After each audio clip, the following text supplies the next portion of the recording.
Yeah, this one. So greetings all. It's time to knock off some more samples.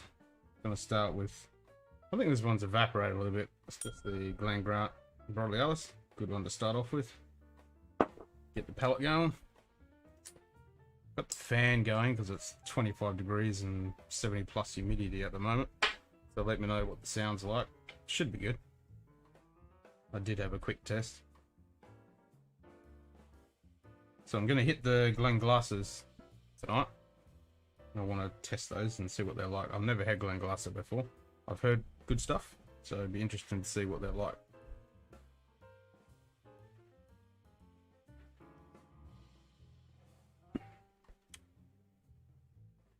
Yeah, good start of that one.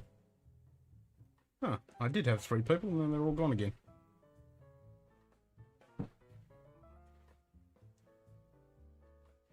So it looks like I'm probably talking to myself.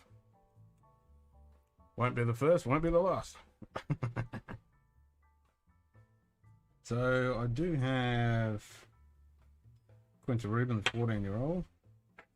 Freud 10, so not a good idea to start with that one. And the Inchbone 2007, which, so I've got a bottle of that, got a bottle of that, got a bottle of that. So I might just knock those on the head later. So I've got a couple of Irish here, West Corks. I've got a couple English, so I've got some Cotswolds. Then I've got some Ben Reeks, and then the Glen glasses. So some good choices. This was a awesome, it's like 42 whiskies got with this tasting set. I've had them for a little while now, and I've been slowly going through them. It's a good set though. Great range.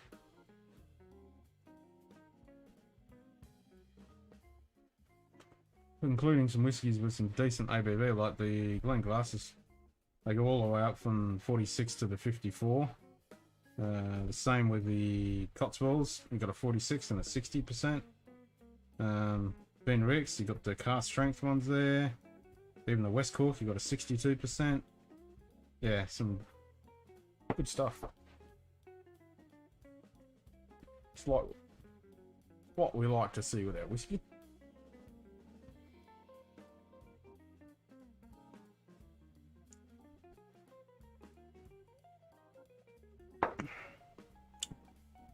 Having a bit of a Boilermaker as well.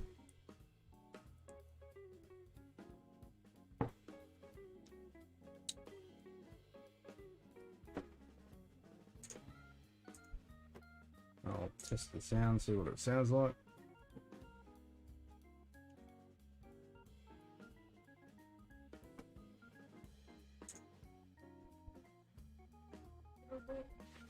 Yeah. Sounds alright from what I can tell.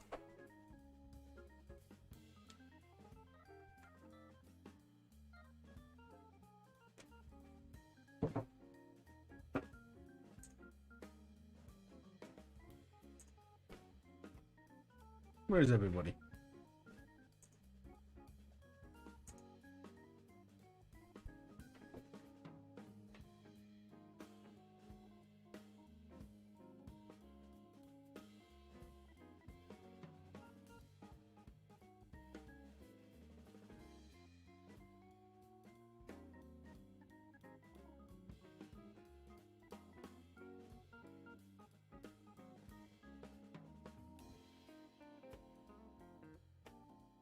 Well, suppose I need some water. What shall I try first? The Ben Reacts are cast strengths. So I've got cast strength batch 2, peated cast strength batch 1, and then I've got a 46% sherry 12-year-old.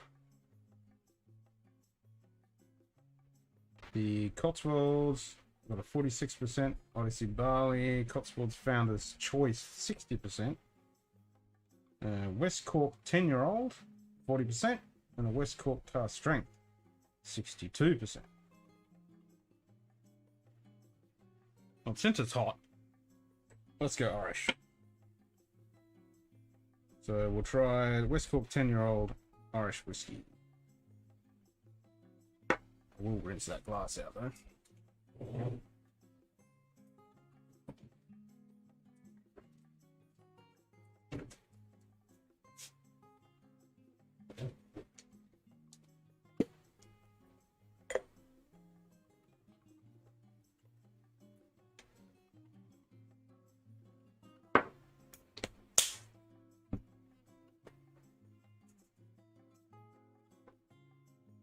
So West Cork, 10-year-old. Can't say I've had West Cork before.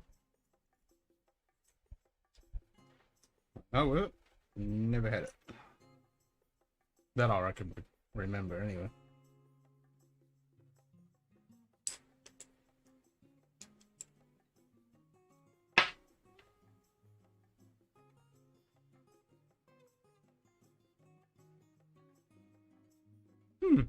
Stewed apples and pears.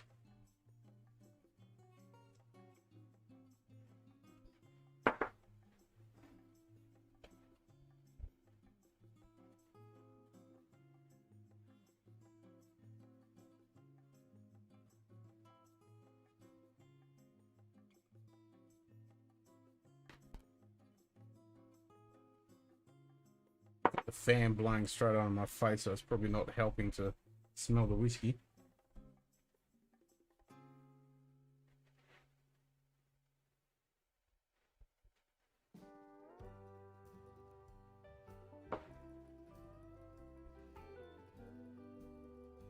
Yeah, shortbread, apples, pears.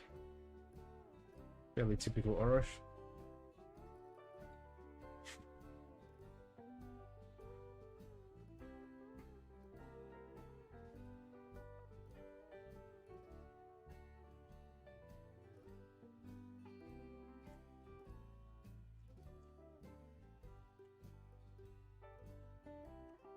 Yeah, I don't mind that.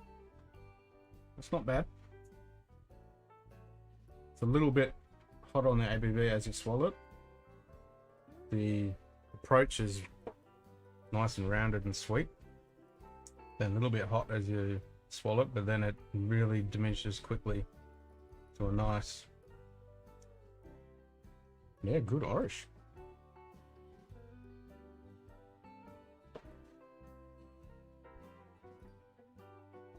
It's going to be interesting to see what the 62% is like.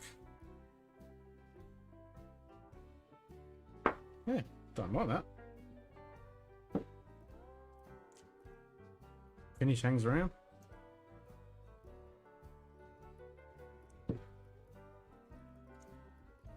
Goes well with the beer.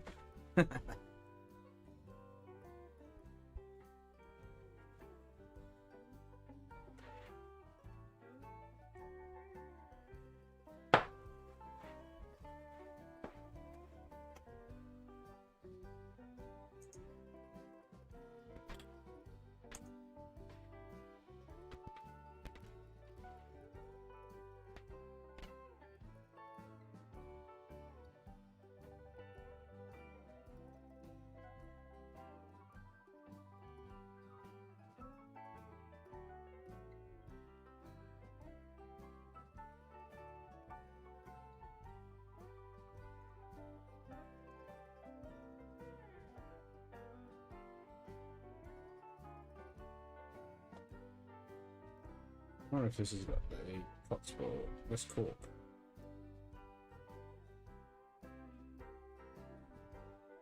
West Cork Distillers, 220.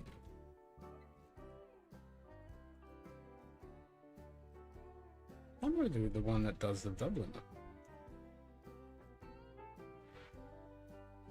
4 stills, founded in 2004. Both malt whiskey, grain whiskey. Some of the malting is done in site. Quite substantial, including also peated whiskey. Latest releases, wood finish expressions. 2019, the founders bought out the majority stake in the business held by the Halewood Group. In 2020, the company moved to a new and expanded distillery in Marsh Road in Skibbereen. Skibbereen. Okay. Nice. Dean! There you go, mate.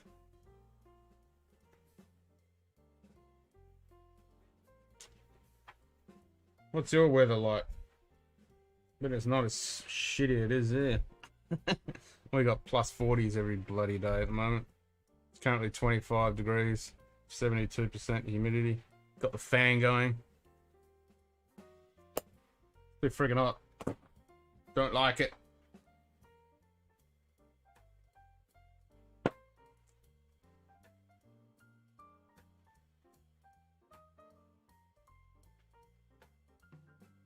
So I'm currently drinking the West Cork 10-year-old at 40%. A nice bit of Irish. Ah, 35, 36, so you're not bloody far behind us. Yeah, it's no fun, eh?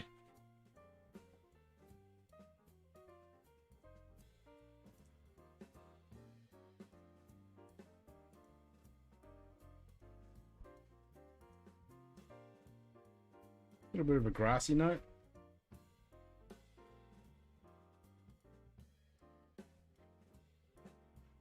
Yeah, almost dry hay and fresh grass at the same time.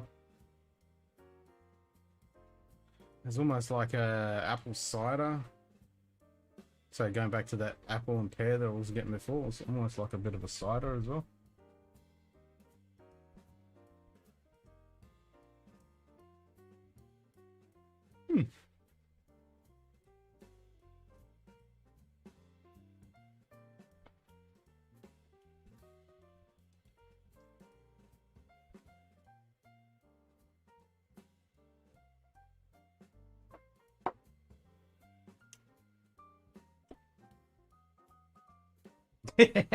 I bet it is.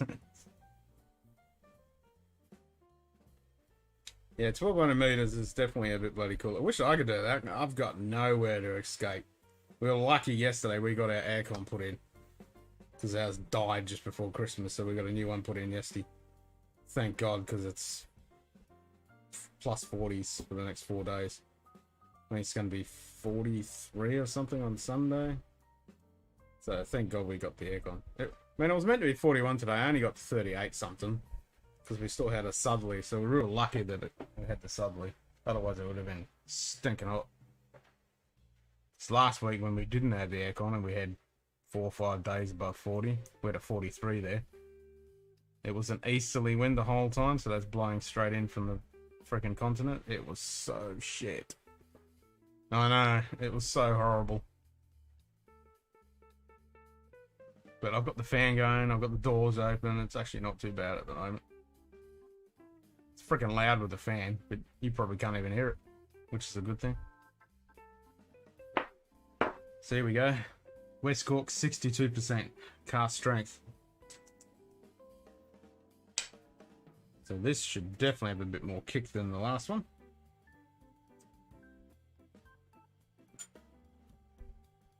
Didn't mind that West Cork, that wasn't bad. This one's definitely going to be a bit different.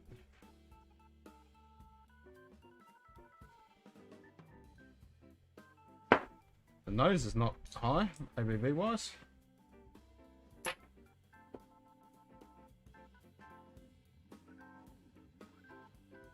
A lot more shortbread on this one.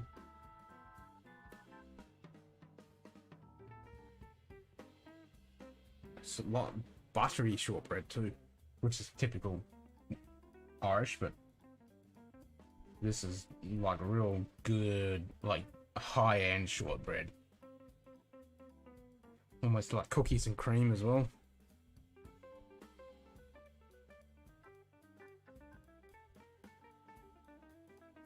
So, which Kavalan? Or Kavalan, depending how you want to pronounce it. So the only one I've had that I can recall is the Solist, which is like the 62, same as this, 63, 62. The sherry cask one, the Solist. That's bloody good whiskey. The Kavalan's good stuff. It's a bit getting a bit pricey now because the world's starting to know the it's good quality stuff, so the demand's going up a bit. Blue box. I'd have to Google that. Blue box Kavalan. Let's consult the Oracle of Google. We have the power. Kavalan. Whiskey Company.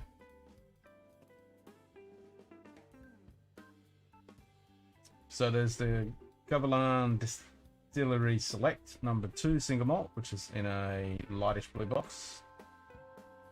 Then you've got the Solist with the Vino Barrique. That's $300 bottle. Then you got a dark blue one, which looks pretty damn fancy. $700. I don't think that's that one. Solist, yeah, that's the one I've been. Solist is good. That's a good dram. Don't mind the Solist at all.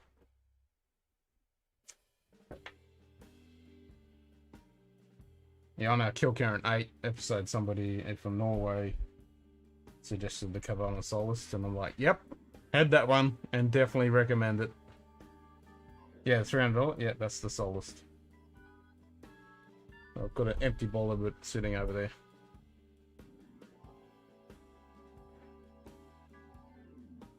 The nose on this 62% is a lot better than a 40. That wasn't bad, but this is a lot more interesting.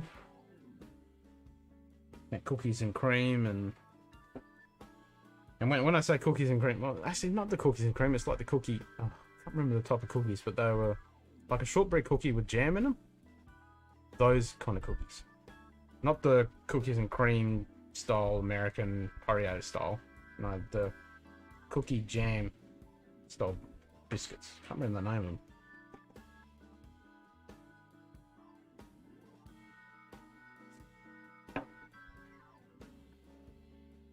Yeah, it's definitely got a bit more ABV on the nose. But damn, it smells nice.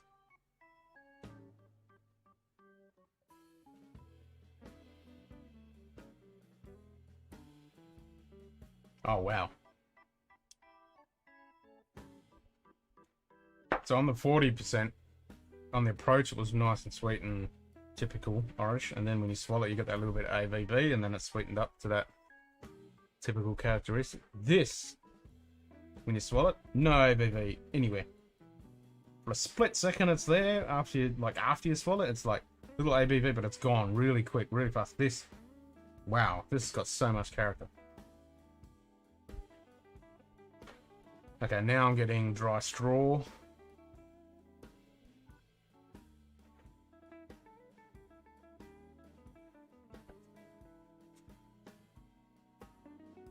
Yep. A lot more dry straw now that I've had that sip. It never ceases to amaze me after you have a sip and you go in and nose it, how it completely changes. After all your factory system just adapts to that alcohol and the flavors that you've tasted.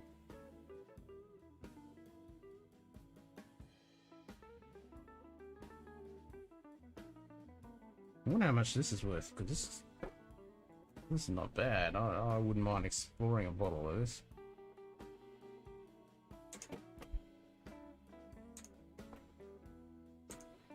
I think I recall people talking about this stuff, saying it was pretty good. I'm going to stab a dark and at least 150. 62% orange.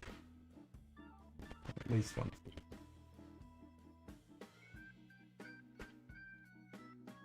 Yeah. Ah, wow. $90. Okay.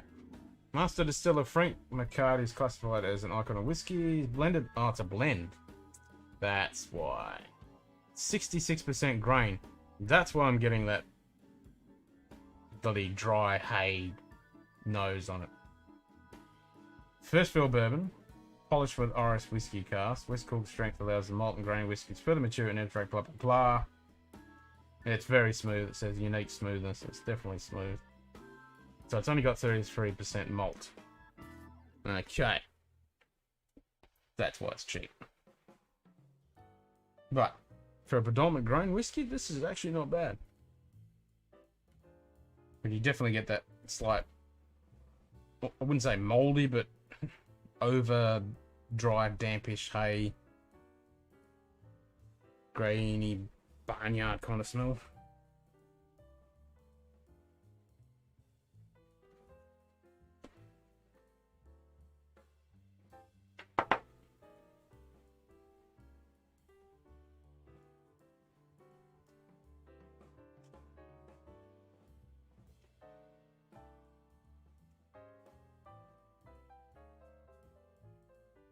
Yeah, a little bit warmer and hotter on the mouthfeel on that one. Up this swallow. Hangs around for a little bit. It's subtle though. I wouldn't say it's a pepper. It's almost like that warmth you get from a good ginger, without the flavour. Just the sensation, like almost like a strong peppermint.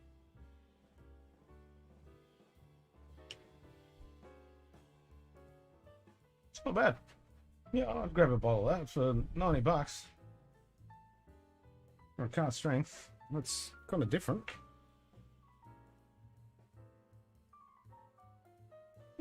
Don't mind it.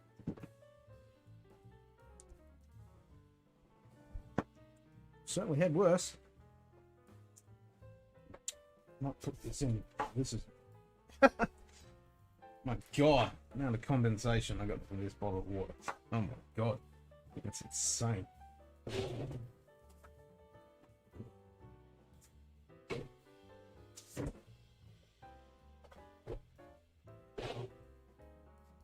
That's not bad. $90.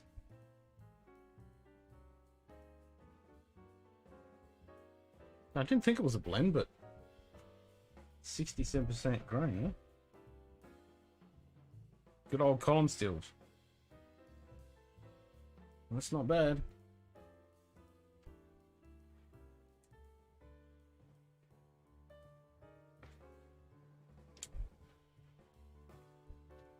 Yep, that's pleasant. It's nothing special, but it's nothing bad. It's just a good sipper.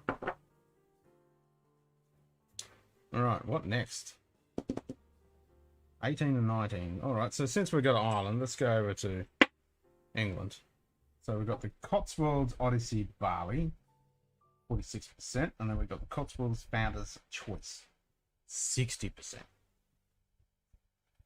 Now, I've never had any... Well, I won't say that. I've had a couple English Drams. Can't remember what they were. It was a while ago. I think they were only samples. I haven't had a whole bottle. I wouldn't mind getting some Bimber. Any good things about that. Being a young distillery, what they're producing so far, it'd be interesting to see what they'll bring out in a few years.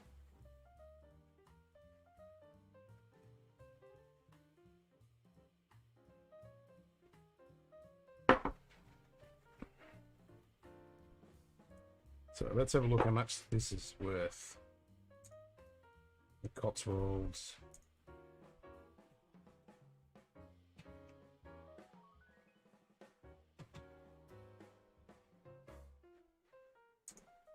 Cotswolds Odyssey Barley. So I'm guessing it's got something to do with a specific barley they're using.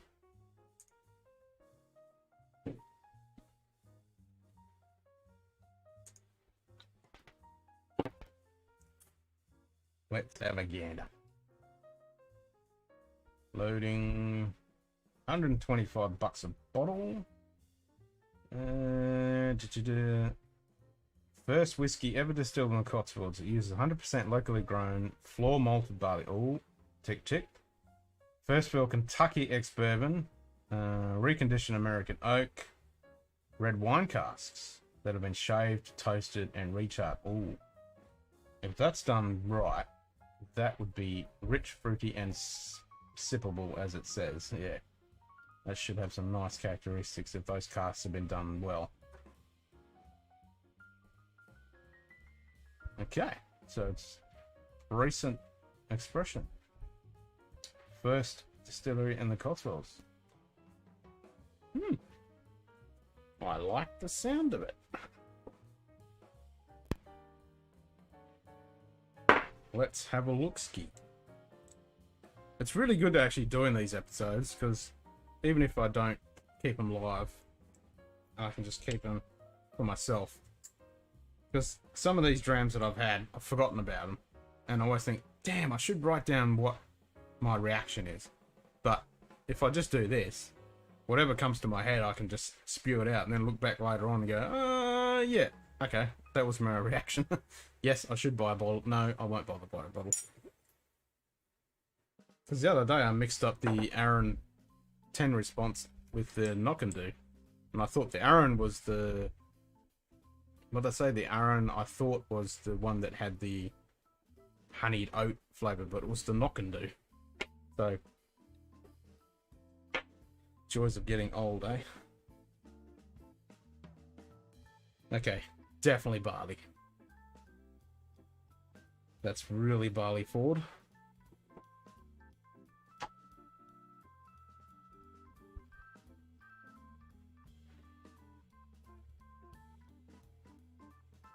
Oh, there's something that's kind of weird. That's like really dry, dusty straw.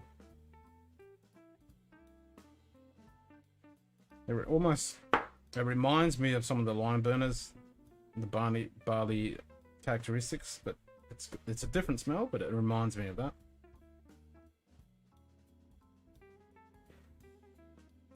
So it's pretty cool they're doing their own maltings with locally sourced Cotswold barley. That's hats off to them to doing that.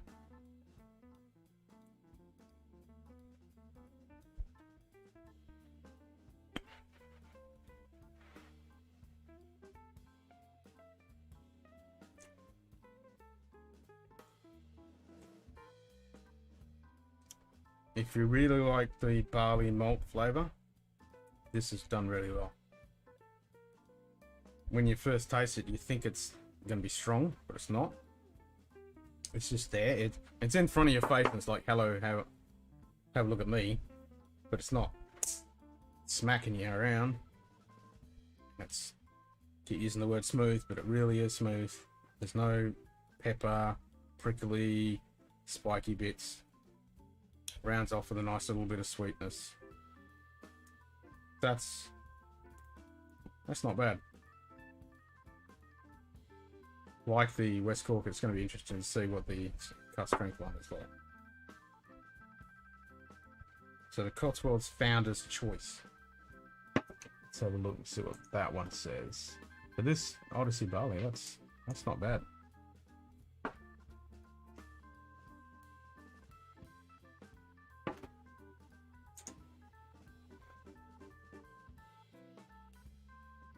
So we're on Nix. 160 bucks on Nix. Founder's Choice is Cotswold's new make matured American Oak SDR barriques. Whiskies matured just over 3 years before the master blender selected 9 that would go into the inaugural batch. The casks were then disgorged and bottled at natural cask strength, non-chill filtered with no actual culling. Tick tick. Very limited. Okay.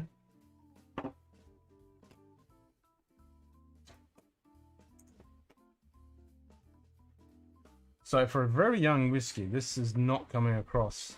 G'day, Nige. This is not coming across as a very young, prickly, spiky, you know, new makey type. This smells like it's actually got some age on it. So I'm thinking that's definitely coming down to those casks that they've shaved and toasted.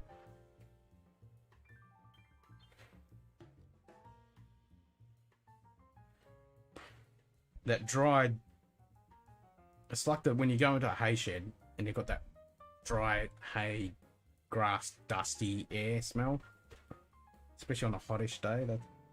That's what it smells like, with underlying sweetness as well.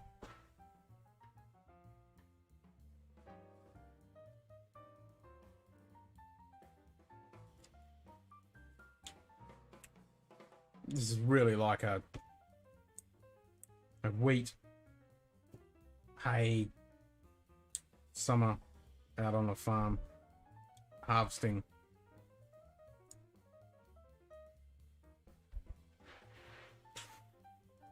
Not bad. This is one to keep an eye on, I think. So if you missed it, Nige, we're drinking some English. So this is a Cotswolds Odyssey barley, 46%. So they're using, this is the first distillery in the Cotswolds. It's only new. And they're using locally sourced barley, and they're doing their own floor maltings, which is awesome. Non-chill filtered, natural color. This one's 40%. Oh no, sorry, 46%, so that's a win-win. And then I've got a Founder's Choice, which is a 60%. And it's supposed to be a rare one, it's about 130 bucks on mix. And before that, we had some West Cork. So the West Cork cask strength is 62%. That was 66% grain whiskey. And it was actually quite nice. So yeah, for a really young whiskey, this is quite pleasant. So after a few years maturation in those casks, this would be nice to see what comes out of this. Yeah, it's definitely one to keep an eye on.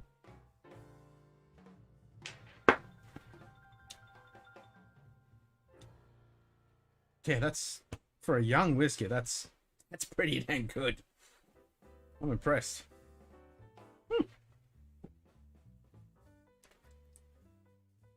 It's not bad, eh?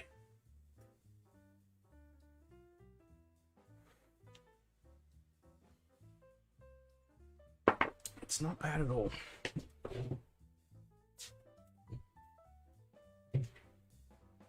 Right, let's try the cask strength.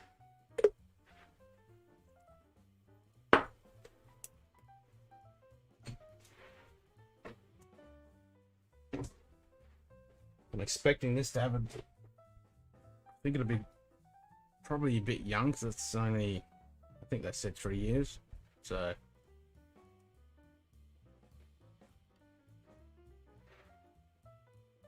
I expect it to be a bit spiky, but if it's done correctly, and if they're using good oak, oh. Yeah, this smells good.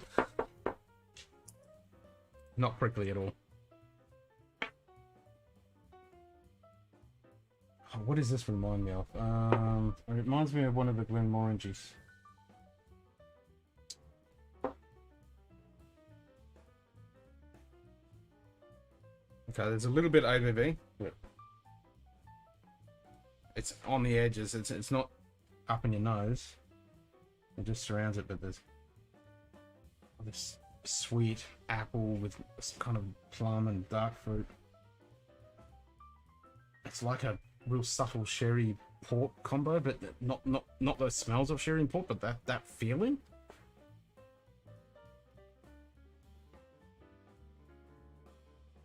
Vanillins, yep. It's definitely got some vanilla. Quite a bit of vanilla, and it's sweet. Yeah, sweet vanilla. So it's like vanilla ice cream. Like vanilla bean. Vanilla bean, yeah.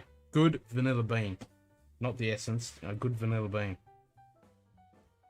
There's a little bit of oak. Bit of pear.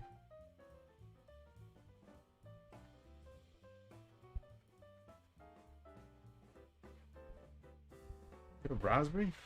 Say raspberry.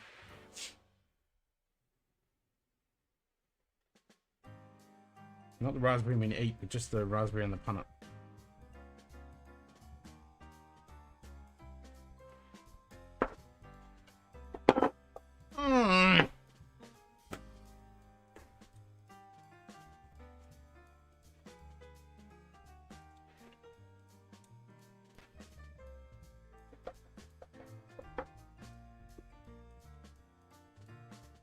Bugger!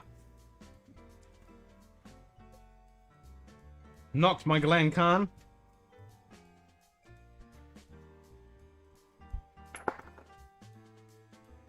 I'm not even drunk. At least I got 2 tiny sips left. This is part of the whiskey show. So this was way back in the months ago. 42 whiskies I got here. So these are the only ones I got left. Yeah, well done. Taxi.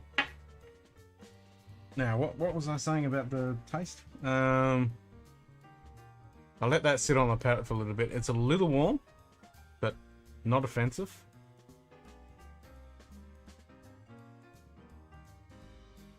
Sandalwood. Yep, definitely sandalwood. Sandalwood and shaved oak cask, like dried shaved oak. Almost reminds me of a Dunwich warehouse. But a light Dunwich warehouse, not the real strong whiskey aromas that you get.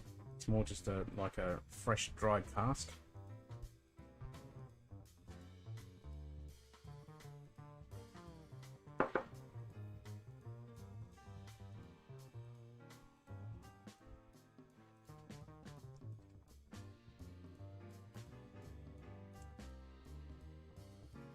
Yeah, I think it's a bit young. Bit young and a little hot. It's not really invoking that much of a flavour. The nose is more interesting than the palate. It's nice, it's pleasant.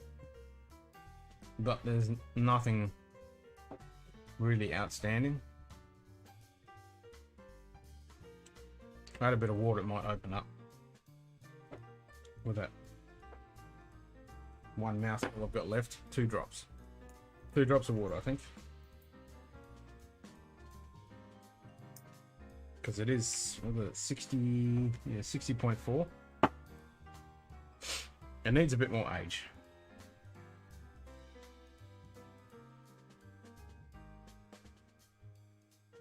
Yeah, more of that sandalwood and that oaky. Yeah, it's just a bit young, I think. And from what I read on Nick's, it said it was only 3 years.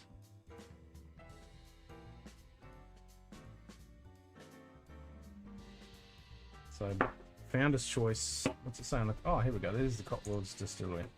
So it's locally grown, 4 malted barley, aged exclusively in our something or other.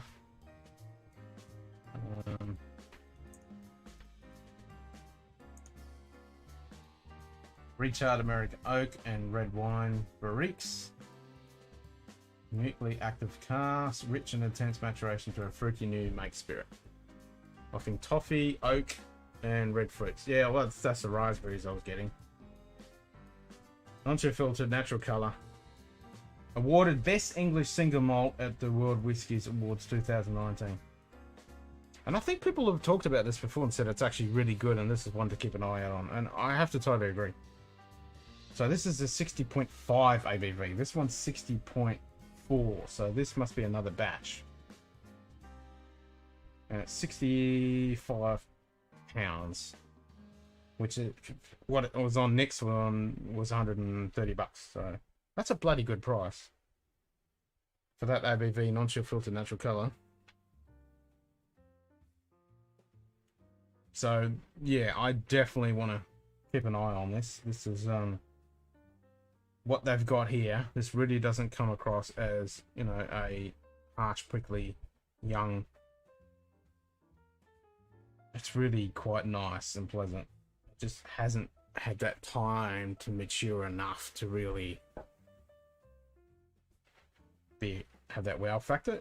It's there, but it's too subtle at the moment. It just needs more time on the oak, but they're definitely heading in the right direction.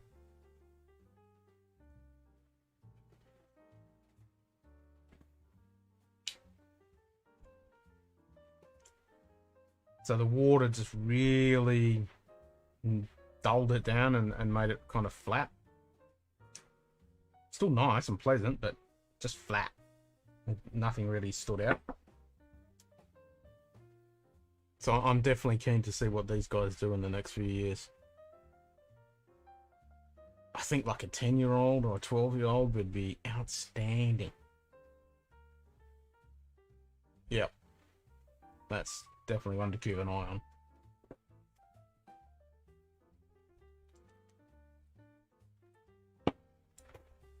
Some of the English stuff, like the Bimber one, is I've heard nothing but good things about some of the Bimber, the new batches that they're bringing out, and they're only a young distillery. And I think I've seen an interview with these guys from the Cotswolds distillery guys, and I think he was actually he was walking out to the farm. He was literally walked out from the distillery where the guy met him and interviewed him, and it was like the farm was just right there where the barley was. I'm like. And that was the idea. They wanted to keep it all in the same region, not importing stuff in. They wanted it all in-house. So they're doing their own maltings. That's awesome. Yep. That's a couple thumbs up for me, and I'm definitely keen to see what they're going to do soon.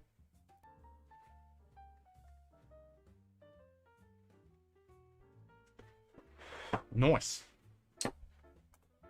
Well, there you go. When I eventually get over there, whenever this COVID disaster ends, I will have to go visit them. God damn, the condensation, even with the fan going, is ridiculous. Rightio. So we've got, that's 10, 11, and 12. So then the Ben Rex, and then I've got the Glenglasses. So I'm thinking I'm going to go Glenglasser next. I've been putting them off till like the end. So we're going to go Ben Rex or Glenglasser. That's the decision. Give me your votes.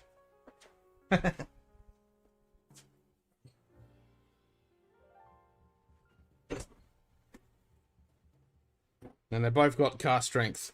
So now the Ben Rex ones are slightly peated. There's a couple of peated ones there, whether Glenglasses or not. You saying Ben? Okay. That case, we'll have to leave the Glenglasses for another night, because if I'm going to hit peat, I'm not going to taste bugger all on the Glenglasses. Now I like some of the Ben Rex stuff. I've had the 10-year-old, which I enjoyed, and then I've got the Curiositas, which I was a little bit disappointed on when I first tasted it, but now it's actually quite grown on me. It's a nice, subtle, easy drinking whiskey with that nice, gentle peat smoke flavour. Save peat for last. The Glenlivet, well, we've got a Ben Rex cast strength, number 2, at 60%. Then we've got the Ben Rex peated cast strength, number 1, at 56%. Then we've got the Ben Rex 12-year-old sherry matured at 46%. So I'm thinking we go the Ben Rex sherry first. Then we're doing the Ben Rex cast strength, which is at 60%, 60.6. Then we do the Ben Rex peated cast strength. That's the one I'm keen to try. I've heard good things. And that's at 56%. So I think we go that way. So if we go the 12 first, then we do the cast strength, then we do the peated cast strength. And then I've got like a Lafroig and some other stuff here. So I'll leave the Glenglasses for another night, because I want to try them on a clean palate. Yep, save the peat for last. That's what I reckon. So we'll do these 3.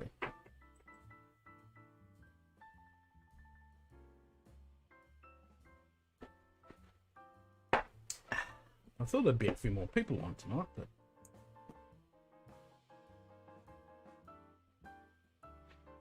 seems to be crickets on the internet.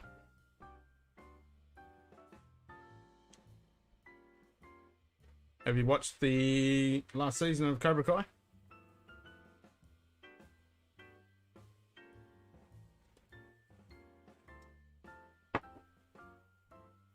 Can't believe I bloody spilt that Cotswolds.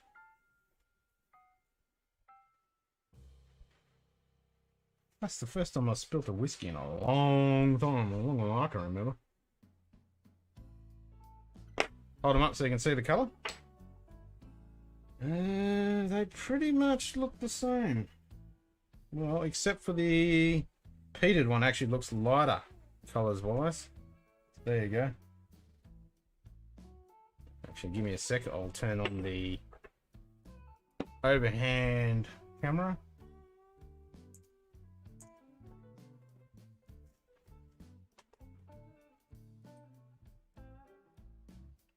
So you can see that the one on the right is a lot lighter, and that's the peated, which is kind of strange. You would expect. So the middle one is the sherry. No, sorry. Sherry's the first one, isn't it? Yes.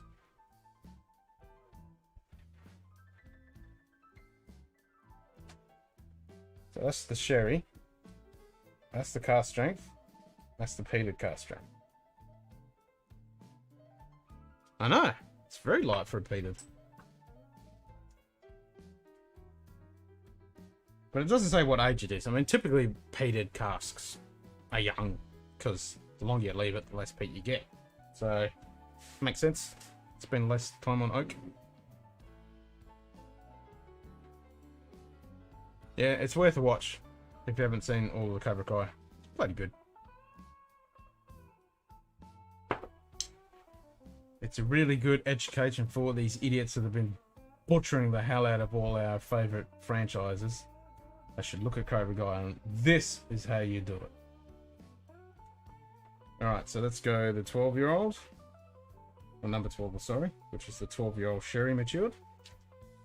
Ben Rick.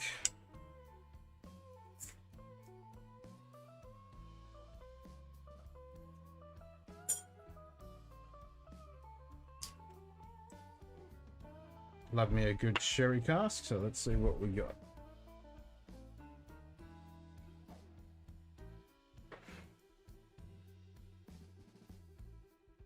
Very light sherry.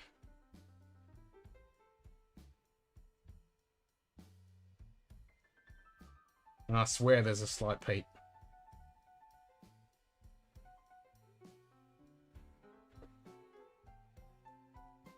Yeah, I definitely swear there's a... I'm gonna have a look. Let's see what other people are saying, because I reckon that has got some slight peat in it. I mean, in a blind, I wouldn't even pick this as sherry. Oh, it's so subtle.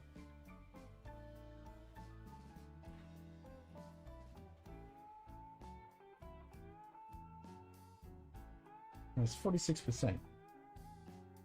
Nah, I'd be hard to pick that as sherry.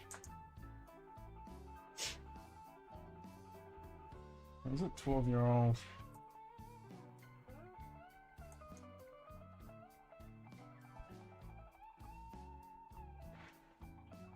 Sherry. They're saying sherry mature. This is saying sherry wood.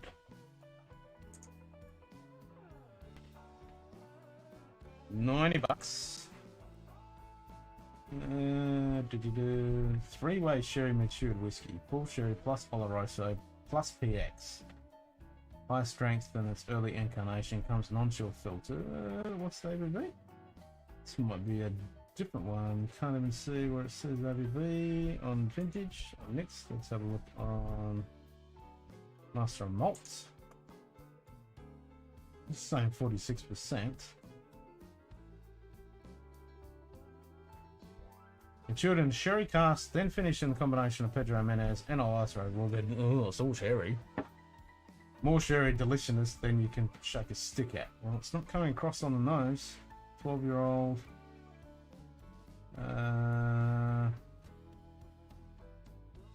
Seems to have pretty high reviews. Where's the ABV? It's not saying. So there might be a few expressions in this. $67. How much do they cost? Oh, wasn't that bad? It was less than $200. I know that much. I think it might end up being like 100 and something. It wasn't that bad. And some great stuff on this list. I mean, Bushmill 16. the Ardbeg Black, the Aaron 10-year-old. What else? All the Glen glasses. Glen Libbet 18. Quentin Rubin 14-year-old. Tillman Tool PD Tang. I was really disappointed about that one. The Tula Medine, the Murray Quinterus, which is that one out there. That's freaking delicious. It's wine finished. Lovely. The Loch Lomond 12-year-old. It's a really good range. Yeah, I don't think they're not going to be doing this many again. So they've done quite a few. The whiskey list, if you go to whiskylist.com.au, there's also an app you can put on your phone. And the app, you can actually upload your own whiskies and they give you suggestions and stuff like that. So this was a kind of a one-off, a testing thing, because the feedback was these drams are only 15 mils and they need to up the amount that you get in the dram and cut down how many you get. And so they've done quite a few since, almost half a dozen different ones that they've done where they're just really focusing on one thing. So I think they did some octomorphs. They did a whole pile of the octomorphs. So you got a little bit more in your sample and you got a lot less samples, but they were really dialed in to specific areas. And that was a lot of the feedback that people gave about this. This is a great way to introduce somebody to, you know, if they haven't tried too many whiskeys and you go, boom, here's 42 different whiskeys, go for your life and see what you think. I think it's great. And it's very typical when you go to these large whiskey tastings, you get, you know, throughout the 3 or 4 or 5 days, however long they do the tasting, you might go through 40, 50 different drams and you only get like a 10 ml little sample typically, but you get to try so many different whiskeys. So it was a really good thing during the lockdown to have something like this that you could do at home in your own pace and to try. So they've got English, New Zealand, Australian, bunch of Scottish, English. Yeah, it's a great way to try different whiskies from all over the world. Awesome. So let's try our... The sherry's very subtle. It's there, but it's so subtle. Oh no, I totally agree. Fantastic idea. And then that's one thing that's been really positive has come out from the whole beer bug. Is a lot of these whiskey ambassadors and these clubs and organizations that do a lot of tastings, they haven't been able to do their normal stuff. So they've migrated to the online realm. And in combination with a lot of whiskey tubers, the ambassadors, these clubs and organizations have really embraced new technology and are able to reach out to people all over the world, send out these tasting packs and have these online events, which is absolutely brilliant. And a lot of them are saying, we want to continue this. So if the beer bug disappeared overnight, they want to continue this into the near future because they're able to reach so many different people all over the world that can't get to these events. Like this whiskey, I think this is done in Sydney and then they might have one in Melbourne. So for us over in the West, that's too hard to go over there and do the event unless you're going over there for something else or you specifically want to go there. But, you know, if they can send out a pack and you can have like an online event as well as the physical event, it's a win-win for everybody. And I was watching a whiskey show last night, actually, but they were talking specifically about that. And they were saying they're going to have this new big whiskey tasting coming up soon, but they're going to stream it online at the same time, which is brilliant because then the people that get out send at the tasting pack get to enjoy it virtually as well as the people that do it in person. Absolutely brilliant. And you get to try so much cool stuff, like the one I did with the Brook Lady. That was awesome. I got to try, like, I've got some black art. I never got to try that. The one with Bladnock was brilliant. Master distiller. Talked to us for a couple of hours, and even afterwards the show, we kept chatting with him. And I got to try some of the new mate, plus the 27-year-old. You know, absolutely brilliant. And it's good when these, especially the distributors and the the ambassadors, they're not trying to ram the product down the face, especially when they're talking from the sense that they're whiskey fans, and so they're just enjoying it and letting you explore it. Absolutely brilliant. So I'm really hoping that, you know, when everything goes back to normal, that this stuff keeps going forward, because I think it's definitely, and they've realized since this has all been happening last year, that this is a really good area that they haven't really explored, and this has really opened their eyes that there's this whole market out there they should be, you know, jumping onto.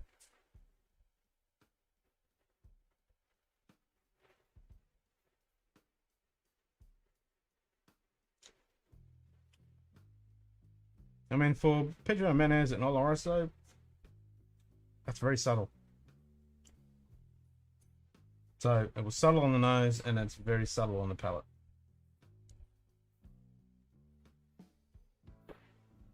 I mean, it's Oloroso cask, but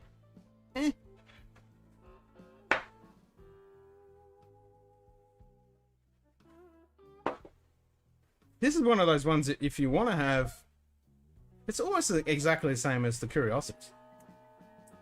If you want to have a whiskey with a little bit of peat and a little bit of smoke, but not, you know, South of Isla style, where it's like slap in your face. You just want that little sensation of it. That Curiosity is the way. This is exactly the same with the sherry cask.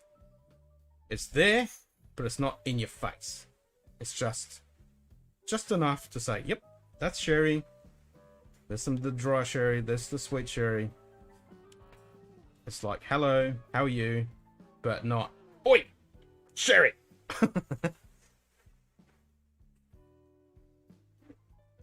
Yeah, so I think this is in that same category. So I think Carly might like this because she doesn't like the sherry bomb, so she might actually like something like this that isn't overpowered.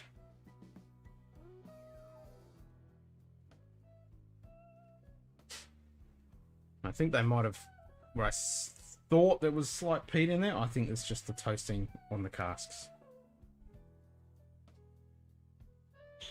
So I'm guessing that they're using slightly, you know, a few filled casks, a little bit old, the casks. They have been hand selected as the best of the best kind of deal. I think they're a little bit less than premium casks, and then they've charred them or toasted them just a bit.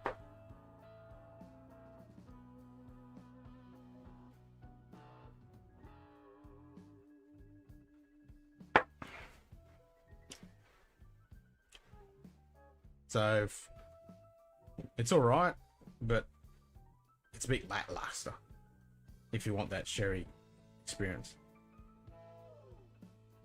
Yeah, it's not something I'd rush to the shop to buy. It's a good, you know, if you just want to sit in front of the TV and sip a dram and not really think about it, just have something to sip on. Yeah, I wouldn't rush out to buy it though.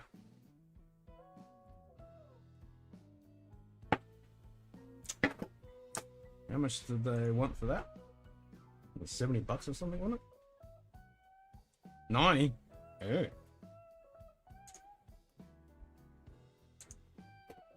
I don't know if I'd pay that. There's a lot better sherry casks, and on Whiskey Direct it's $105. 46%, 12-year-old. Yeah, it's a bit meh.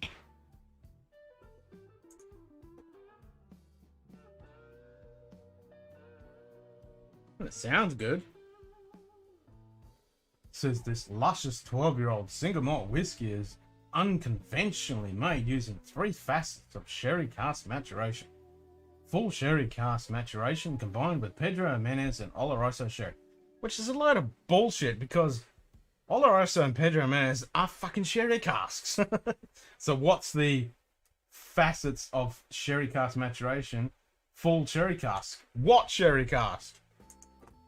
I think it's one of those casks that they've just gone, okay, here's a little bottle of sherry, wash it in the barrel, swash it around, pour it out, and then put your whiskey in. It's one of those sherry casks, I'm thinking. God. God, you love that type of bullshit. Unexpected layers of fruit sweetness and toasted oak spice. Yeah, I get that oak toast because they've obviously toasted the casks. Because they're shit casks. Every facet of sherry cask maturation expertly combined by the master blender to work in harmony, creating a luscious single malt Scotch whiskey with a multi-layered cocktail of fruit notes, further enriching Ben Rick's signature sweet fruit-laden style. I mean, if you want sherry, without blowing your budget, that's sherry. That's a 12-year-old, and I think this is 46 as well. 43. So this is 43. Non-chill filtered, natural colored. That's sherry.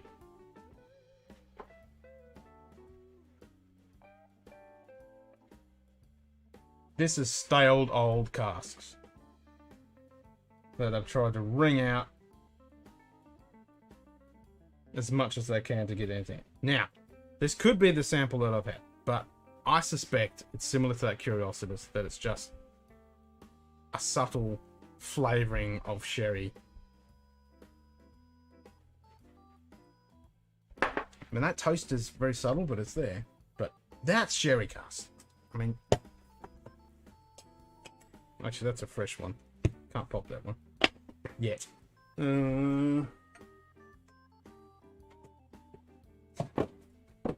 Alright, let's step it up a notch.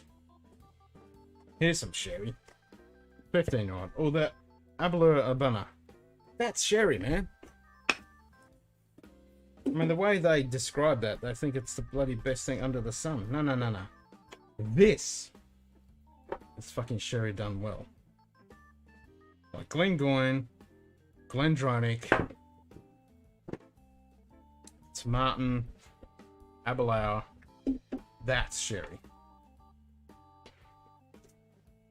Oh, and Glenmorangie as well. They do a good sherry cask.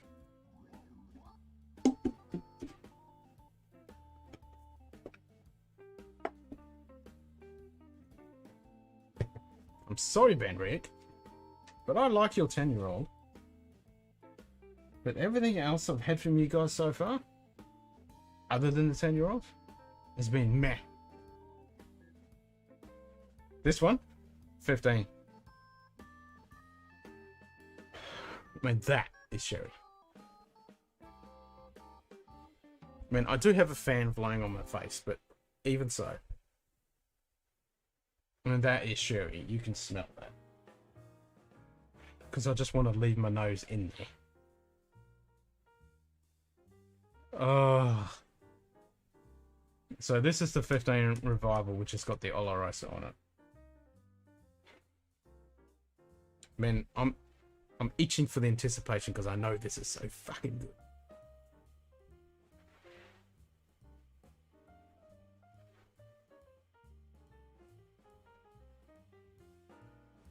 There you go. That's how you do it. Yeah, totally. Yeah, then you do it. But the way they're talking there with that Curiositas, I mean the Benrick 12 Sherry. The way they're talking about it, it's done in sherry casks and then it's put into Oloroso and then it's put in Pedro and Manesi. You think it'd be amazing, but no.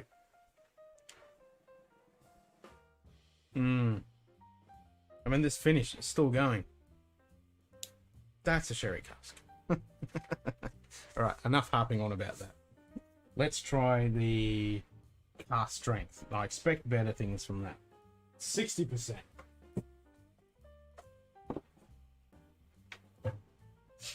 So it's a Benrick cask strength number 2, 60.6 ABV.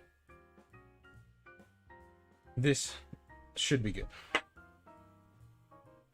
But we won't hit that yet because I've got my lovely Glendronach 15 Revival to enjoy to the best of my abilities. Oh, this is so good. I never got to try the original 15, but A lot of people, it's been a mixed bag. A lot of people said that the original 15 was better than this one, and a lot of people said that this revival is better than the original. It depends on, you know, who you ask, but put it this way, they're both bloody good.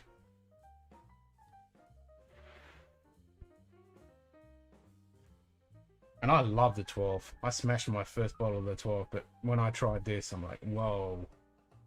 So I want to get the 21 Parliament. That's next on my wish list. And then obviously the Glengoyne teapot dram.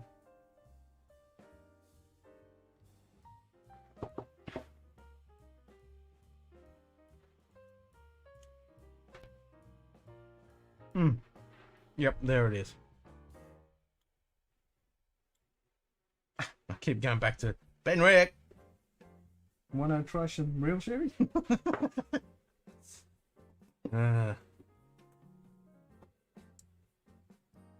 Luscious single malt whiskey with multi-layered. Yeah, bullshit.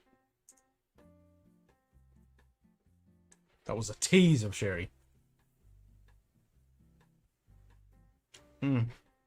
Right, still going. It's coated my palate, top and bottom.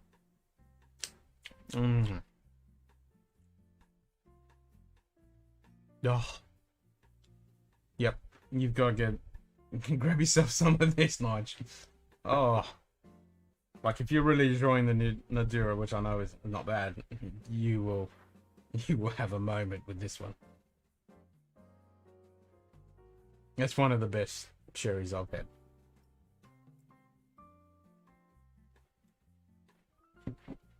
It's bloody good. It really is.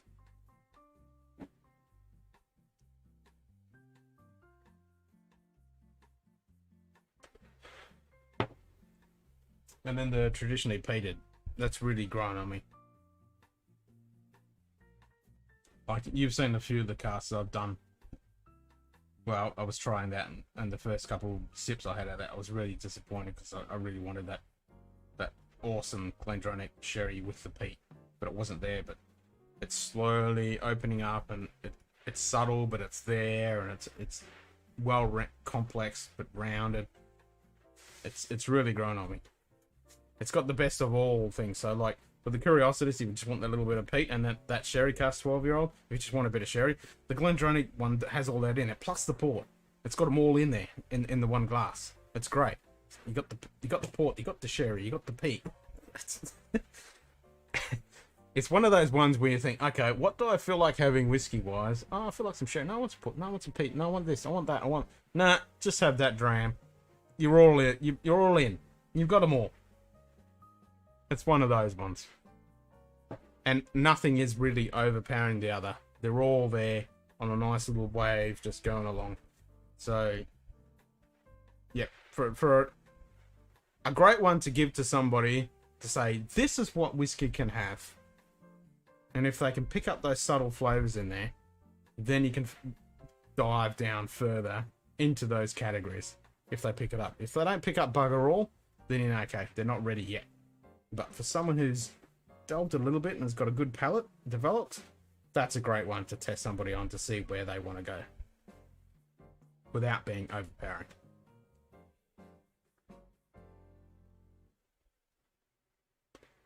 I'm gonna have to have something after I've had this now.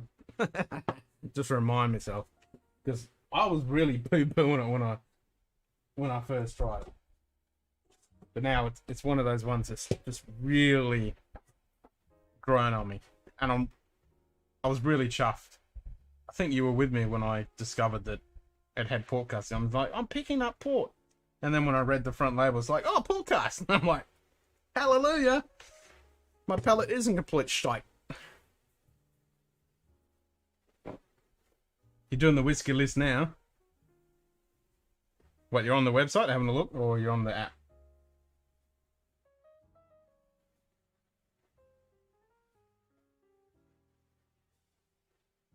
So they haven't come up with anything lately, whiskey list. So I don't know what they're... I still get their emails, but they haven't come out with anything recently.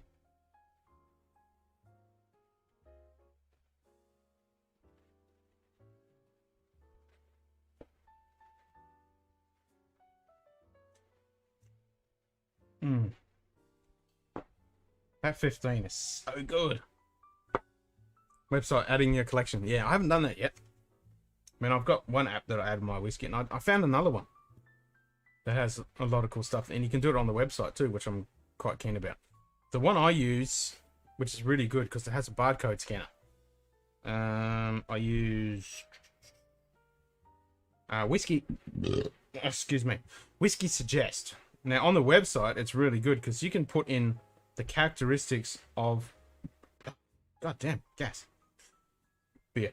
You can put in the types of flavors that you like. So you can say, okay, I like sherry, I like port. Boom, put in it, and it'll come up with all these different examples of ones that you should try that have got those characteristics in it. So you can put like 3 flavors or 1 or 2. You can mix and match. It's really neat. The whiskey list one, it also, you know, goes on what you put in your list, and it'll compare other ones to that. But this other one has a whole pile of different features. So I'm going to try the whiskey list one. I haven't added my stuff to that one yet. And this other one, which is meant to be, it's got heaps of features and stuff, but I haven't delved into it as of yet. But yeah, it's pretty cool to have a list of stuff. I did have a Google spreadsheet where I was listing all the bottles that I had, and you know where when I bought them and where they are in Scotland, so I could pretty much have a map of little dots of where all the drams that I've been investing in.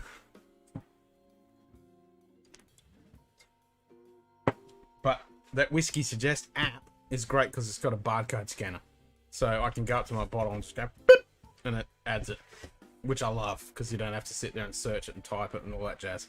It picks it up straight away, and it does obscure ones as well, so I like that. It's got the barcode scanner.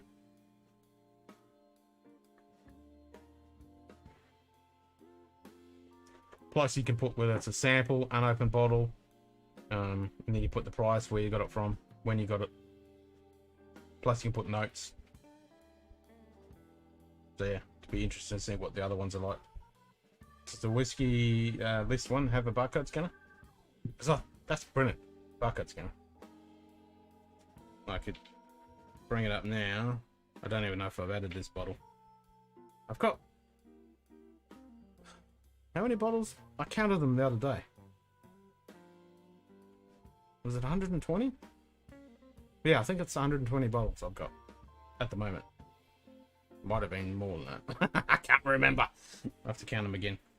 But I don't have that many put in my app. But when you crank it open and you go whiskey scanner, so it's just a barcode scanner, and he's put it up to it.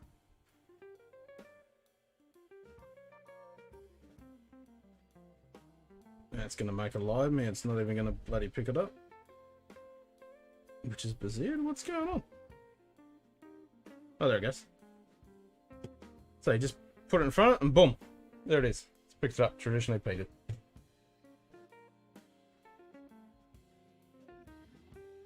I love it. It's great.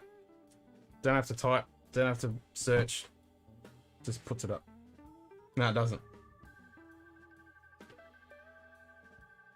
Yeah, so that's why I keep using that app, because it's got the barcode scanner. Alright, need some water.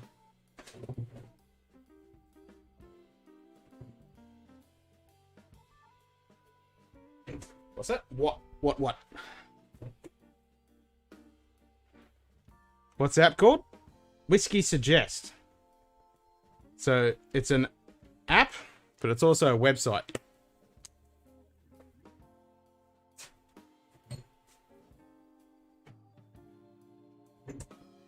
So the website itself is good if you want to get a suggestion for whiskey, because you can put in the different flavor characteristics that you like, and it'll suggest a pile of whiskeys. But the app has a bunch of things, so people can put their reviews on there. You can add your own collection. You can add your own collection yourself, or you can add specific collections. But it has that barcode scanner.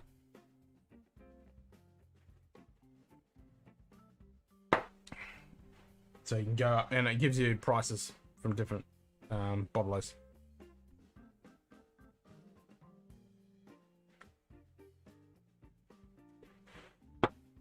So I've got that one, and another app I've got, which I haven't used, bugger all.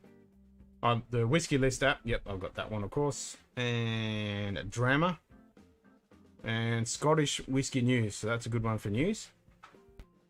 Then I've got some cocktail ones.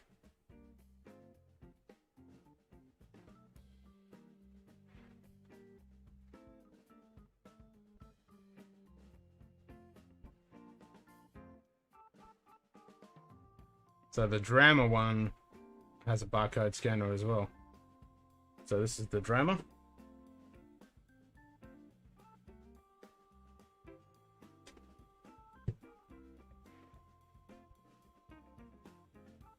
Yep, so that picked it up. Glendronach printed. So add bottling to database. So Drama is another one with a barcode scanner.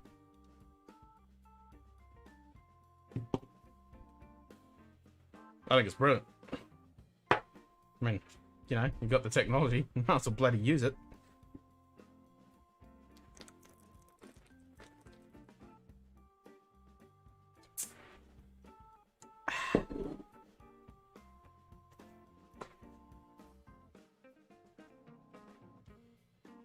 So I haven't put any of my stuff in Drama, but yeah, I used the barcode scanner.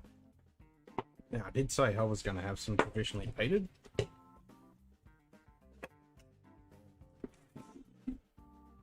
So you can see it's actually grown on me. I still haven't done a review on this one yet.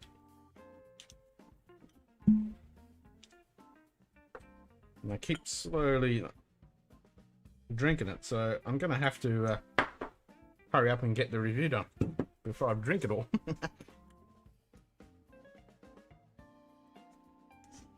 And I always keep the 4 cap because I like talking about these awesome 4 caps when they're done. They're done well. And I've still got my over. There we go. When you get a good foil cap that's done properly. Look at that. Stamped in, highlighted. That's the shit. I like that. Just those little details.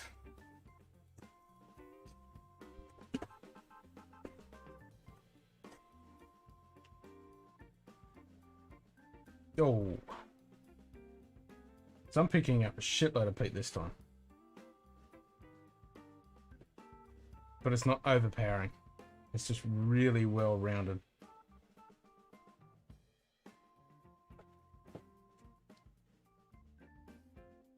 With that sherry in the port.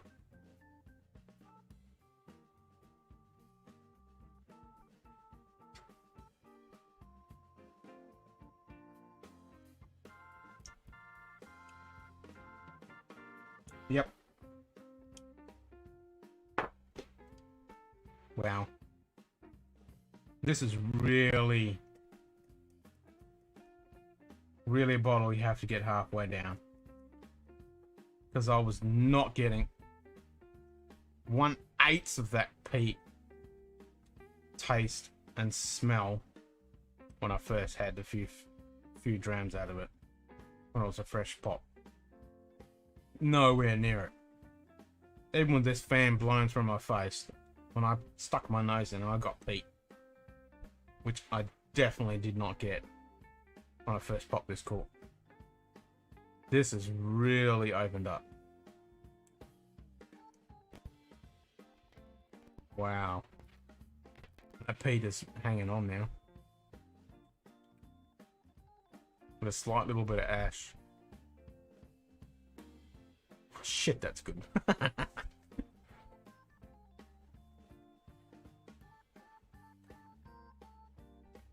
Yeah. So this is the 4th bottle I've had from Glendronach, and I'm loving everything they're doing.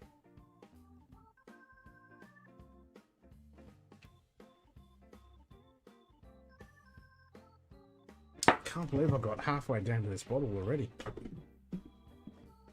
Oh, well, it's not half. mean, that's 2/3. But yeah, this has really opened up. Wow. I really did not expect that much of a change.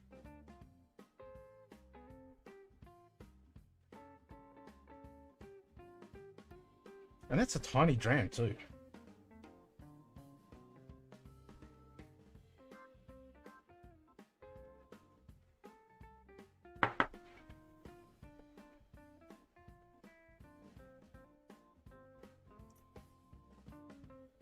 Yep, like I said, perfectly rounded. Sherry, port, peat, perfectly balanced. Not one overtakes the other. They're all just intermingled, but distinctive. So well done. I mean, that is real master distiller craftsmanship. To be able to get those flavors so distinctive, but so well intertwined.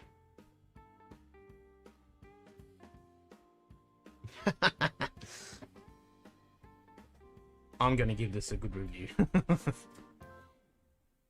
Wow.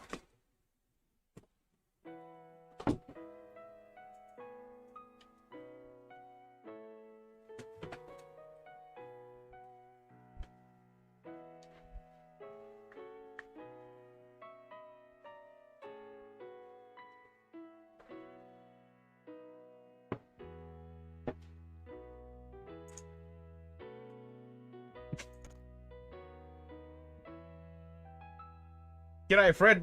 G'day, Kerry. How's it going?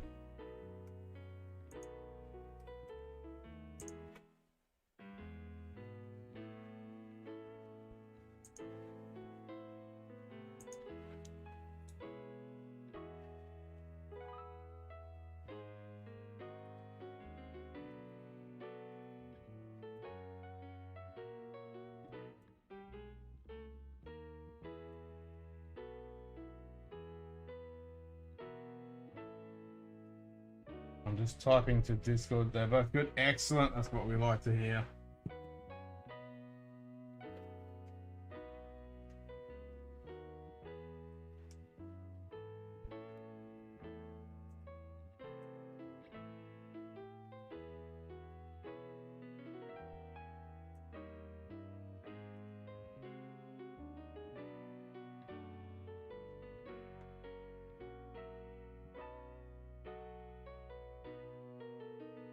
I'm just typing on Discord.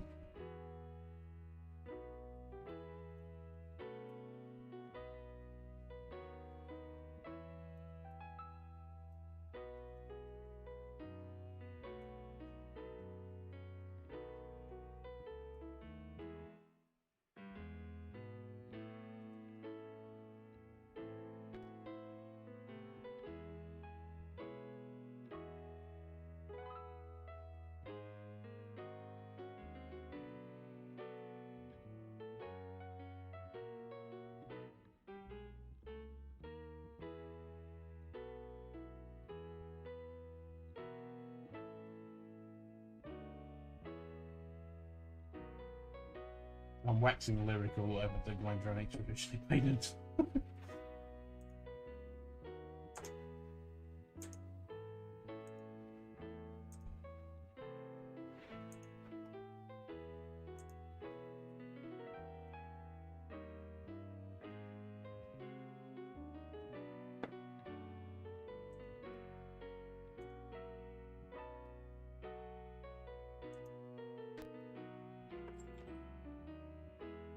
Knocking stuff over, I seems to be the theme for tonight.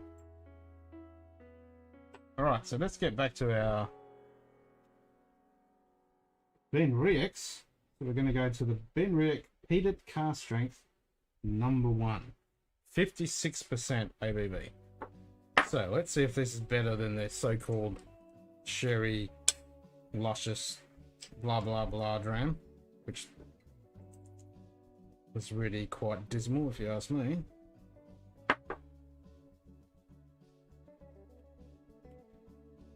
#10, cast strength. Yep. So 60.6%.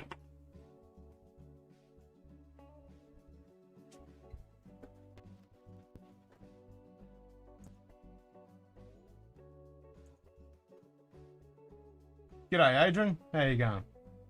What have you been timed out for? Sorry about that. Oh, it's because you had caps on. Sorry. All good, mate. All good. My filter just went spaz and blocked it, even though I didn't get a flying shit. Thanks, Adrian. I really appreciate that, mate.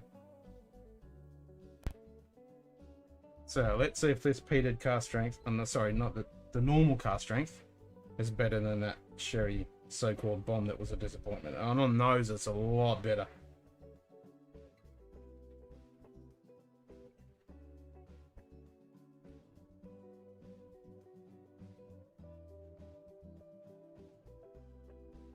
Man, this is the Ben Rick I remember.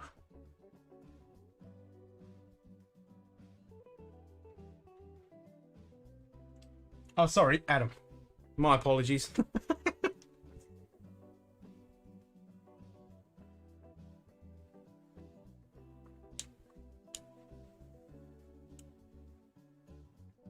Okay, so on the nose, it's definitely got that high ABV, but it's not horrible. It's a real sweet oak. You sure can ask a question. Go, shoot, mate.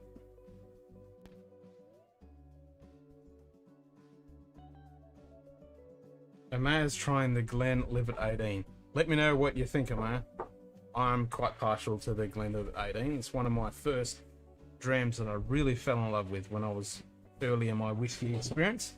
Especially when I went to Germany and I went to a bar and had the Glenlivet 18. So I think it was partially a great dram and being in Germany in a bar. But yeah, that's a fun memory. My bottle of Glenlivet 18 is a little bit long in the tooth. And I've changed the packaging, which I'm not too partial on what they've done with the packaging, but the new packaging they've done for the 18. So you can see this one's getting a little bit a wounded zebra status. This was like one of the first. I've had this for a while. This was like one of the first, you know, plus 15-year-old whiskies that I actually bought. I've certainly upped to my game since then.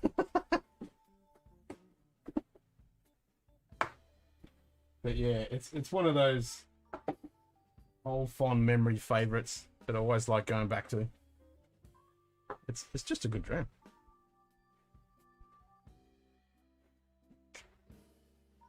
So this is kind of, I wouldn't say it's fresh hay, wouldn't say it's dry hay, it's in the middle.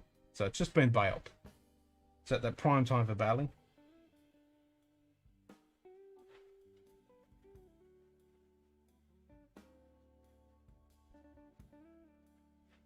So that's Adam typing his question.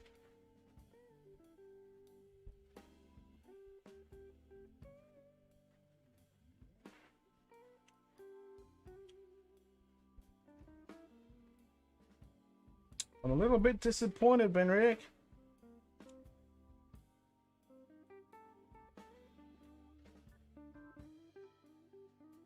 I still think the 10's the best out of everything I've tried so far. And this is meh. This really doesn't have anything to talk about, to be honest. It's pleasant. It's rounded. There's no spiky. It's that typical word, smooth. It's got that lovely oak, hay nose to it. A little bit of sweetness.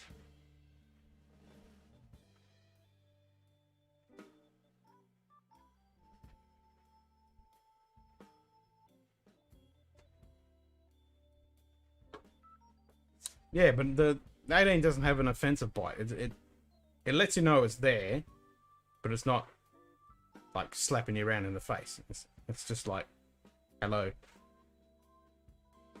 Yeah, it's fruity. Actually, I haven't had some for a while. I'm gonna have to have some now. I'm gonna join you, man, and have some 18. Now, have you got the old packaging or the new packaging?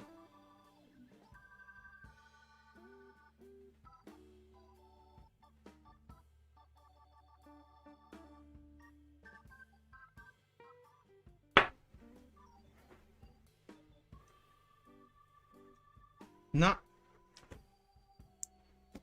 The old one? Okay, I'm gonna join you. No. That's just boring.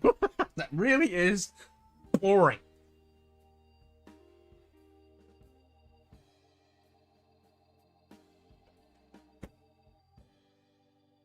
It's a pleasant whiskey, but it's so forgettable. 10 minutes down the track, I'm not even going to remember anything about that dram. It's so boring. Holy shit, I can't believe this Ben Rick is so blah. Okay.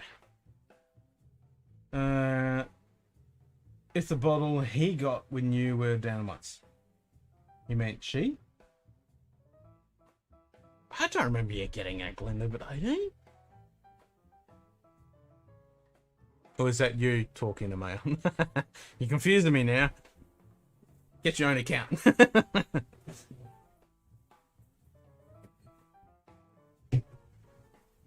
Ben Rick, you're disappointing me. 2 out of 3. You're failing.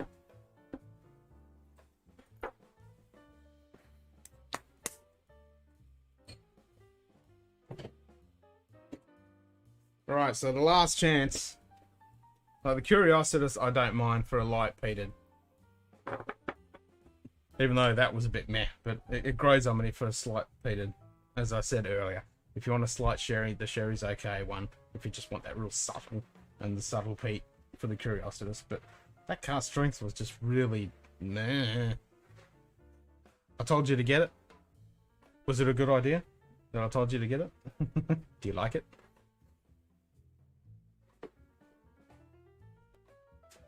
It's like the Glenfiddich 12 and the Glenlivet 12. They're great drams. They're great, just all round good beginner drams. But like the 18 Glenlivet, I reckon, is a good characteristic of the Glenlivet, and then the Glenfiddich 15 Solara is a good one to go. I don't think it's worth going for the Glenfiddich 18. Or I reckon the 15 is better. But the 18 for the Glenlivet, I reckon, is a great one to get. Yep. I'm with you, and I'm gonna have something right now.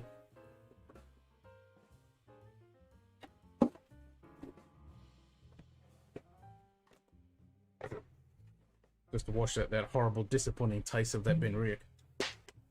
I can't believe how meh that was. Something that's decent ABV at like 60.6%. You would expect a decent bit of flavour, but it was so boring. You prefer the Nadara? Okay. Well, if you like the Nadara, that means you like sherry. Get yourself Glendronach 12. Or if you budget, oh, that smells so much better than that Ben Rick what I just had. If your budget can stretch, get the 15 Revival, because that's... Oof. But yeah, just the straight 12. I mean, that's a great all-round sherry bomb. You got it. What, the 12-year-old?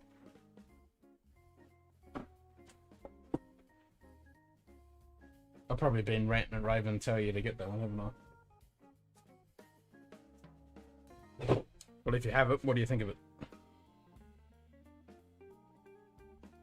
Yep. It sounds more likely I've been ranting and raving and tell you. Did Adam bugger off? He must have done. He didn't even ask his question. I said he could ask questions. I said, shoot. You love it? Yeah, me too. I mean, I can't believe how quickly I went through my first bottle. I haven't opened this bottle of the 12 because I know as soon as I crack it, it's just going to go on. But yeah, I've almost killed the Glendronach Peter. I'm going down through that one pretty damn quick. For a bottle that I really hated at the beginning. In the 15, I have to stop myself from drinking that because that's going to disappear. God damn, this 18 is delicious. Especially with a third of the bottle left. Oh god, it smells so good with that limey lemon.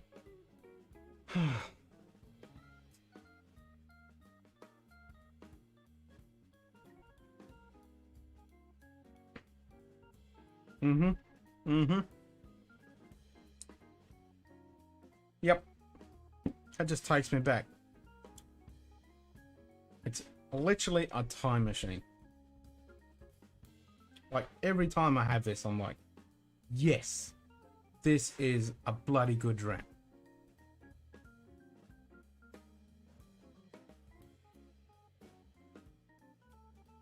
Yep. Absolutely. Great all round, nice little bloody good dram.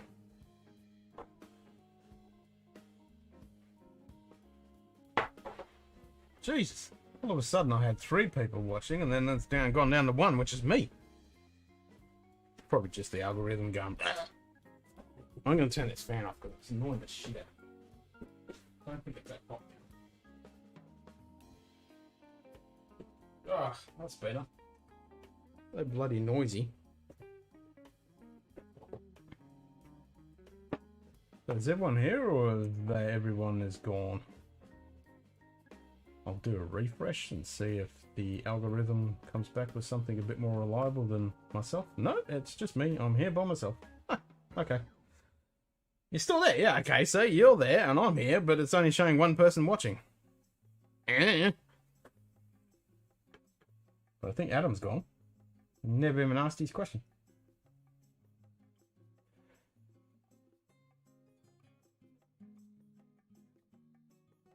Yep. That's just a good dram. Oh, that's so much quieter.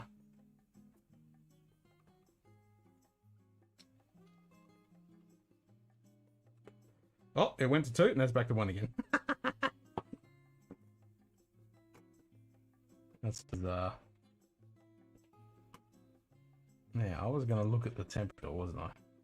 Just curious, because it was 25 the last time I checked. Just want to see what it's up to now. I think the humidity is probably 80%.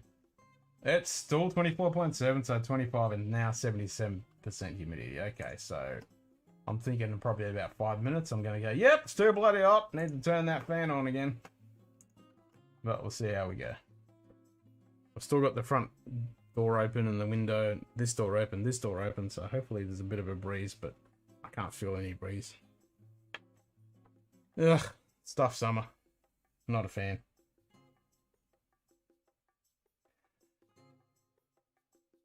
Glenlivet, can you make this as aftershave? Because I'd love to wear this.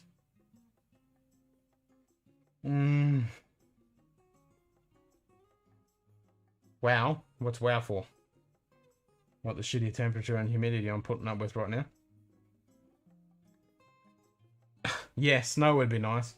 My friend in Denmark, she put up some pictures that was snowing and I'm like, here's my forecast. 41, 42, 40, 43. She's like, nope, I ain't swapping.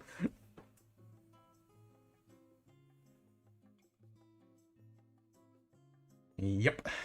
I just wish it had rained. Like, it was okay today. I only got to, it was meant to be 41. I only got to 38. Because we had a nice southeaster. So it was a bit of a breeze. It was still hot, but of a breeze. So it was tolerable. You know, it wasn't suffering. But I think in 2 days' time, after everything is heated up and just radiates heat back to the oven status, it's not going to be much fun. But we've got our aircon, new aircon installed yesterday. So at least we can turn that on and flake out in front of it and pass out.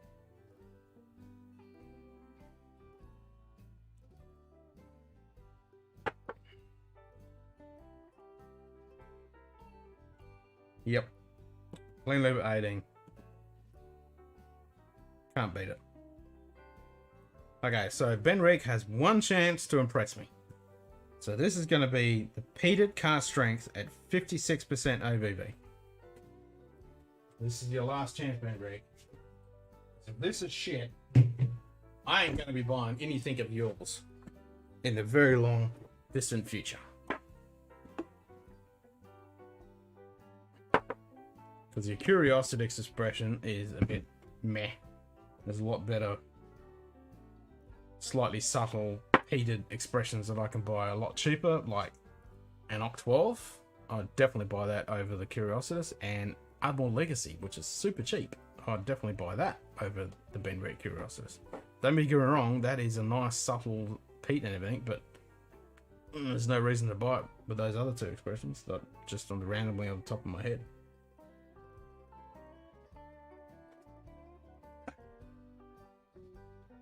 Always like sniffing their glass after I put water in it, just to make sure that it is washed out.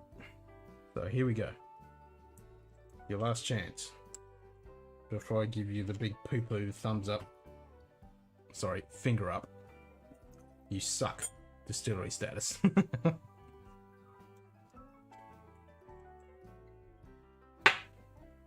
gonna let that sit for a second.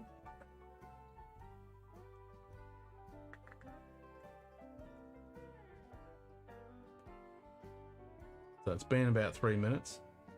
I'm not sweating yet, so that's a good sign, but there's no bloody wind. I can definitely tell that much. That's what so sucks about gelatin. It blows its ass off all freaking day, and then at night time when you actually want the wind, it dies down to zip. And then you just swelter in the freaking humid, shitty 25 degrees heat all bloody night, trying to sleep. And if I didn't have fans, I'd be literally packing my bag and walking out into the water just to get bloody cold. Because I can't sleep. Yeah, so 24.7. There you go. 11 kilometers winds. It's nothing. Whereas today we had like 50-kilometer bloody winds. So tomorrow is going to be 40. Oh, so our 43 that was meant to be, or was it 42 or 43? Meant to be on Sunday has dropped down to 40. So, yeah, 40-ish tomorrow and 40-ish Saturday. And Sunday's dropped down to 39, which is going to be 40. So it's still 40s. But, you know, 50-kilometer winds. But they're going to be slightly southerly, so a zillion times better than that easterly wind we had. Oh, that was so horrible. Okay, let's see what this is like. Okay, I can smell peat. That's a good sign. With a lemon. A little bit prickly on the ABV. It's only 56%. Okay, so this doesn't say what age it is, so I might have to Google that. But this is more promising. Reminds me of a light Isla.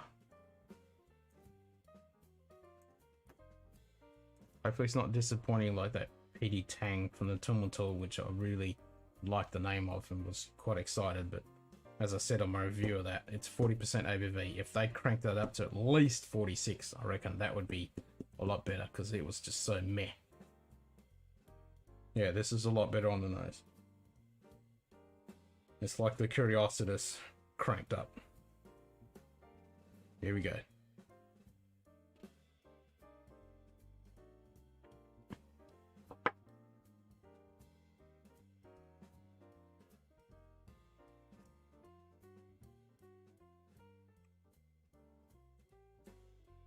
Yep. Curiositas cranked up. A lot better. Mm-hmm. That's not bad. It's a little hot, but not bad. Like it's not edgy. It's definitely warm. You can tell that it's got a decent ABV on it, but it's not offensive. It's just letting you know it's there. It's not prickly. Finish goes on. It's still there. With that slight sweetness. It reminds me of that peaty tang without the ABV. But it's a lot more rich and characteristic. It's like a, yeah, it's just like peaty tang. It really is that lemony lime, slightly bitter sensation, not the flavor, the sensation, with that peat flowing through. It's actually quite nice. I don't mind it. Yeah, that's all right. I'll buy that bottle. that's actually okay. It's still going. Finish is still going. So I'm really curious now to try the Curiositas to see in comparison to that. Finish is still there.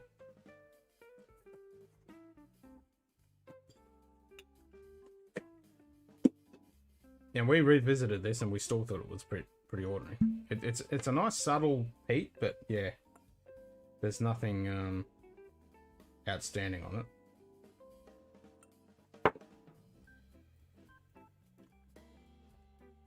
I'm starting to sweat. Yes. So I think the fan's going back on. I've been editing our last review we did. We're just sweating like a pig after a 42 degree. And that was when we had the easterly. And it was so hot during the evening. It's so horrible.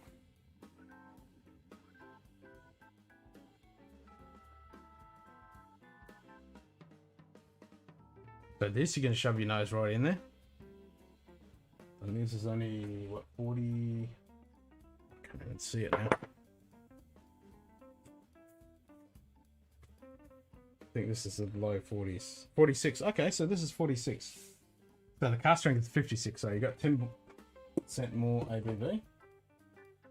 Or 10 ABV more. Yeah, this smells so much better. The high ABV one. This is sweeter?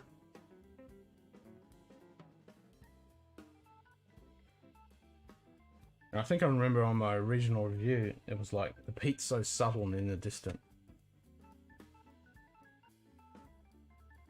This is like grassy sweetness, florally, herbaceous kind of. Not much herbaceous, it's very subtle, but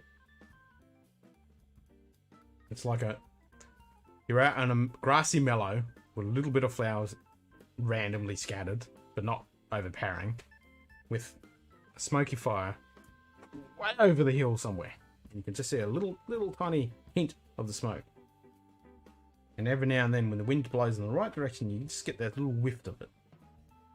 But the whole time you're smelling this lovely fresh grass like you're frolicking around.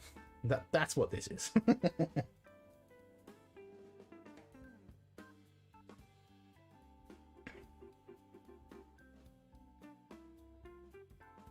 Yeah.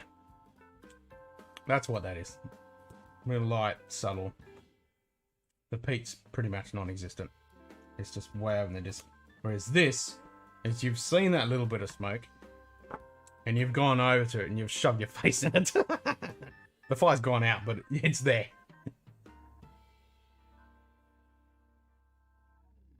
Yeah, it's so much better.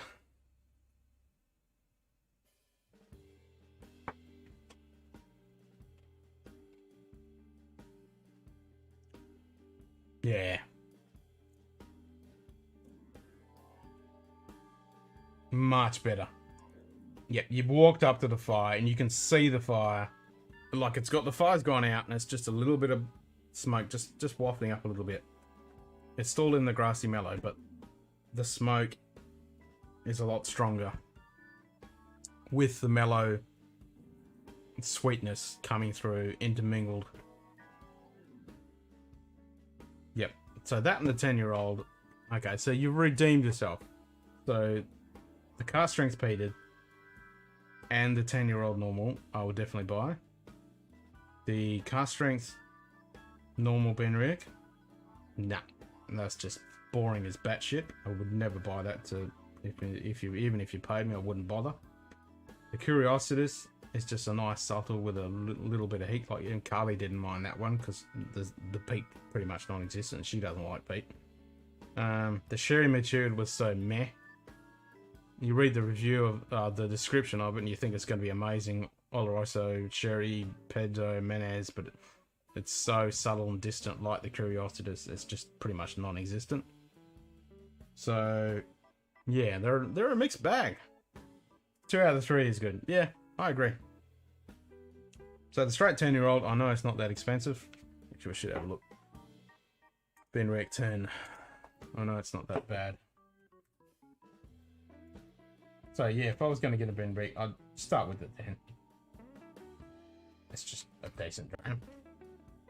without breaking your bank, and then go to the peated cast strength. That's actually not bad. The finish is great. It's still going. That I do like. Yeah, so $70 for a 10-year-old Benrick. I can handle that. Let's have a look what the cast strength peated is. This is going to be the decider whether it's actually worth.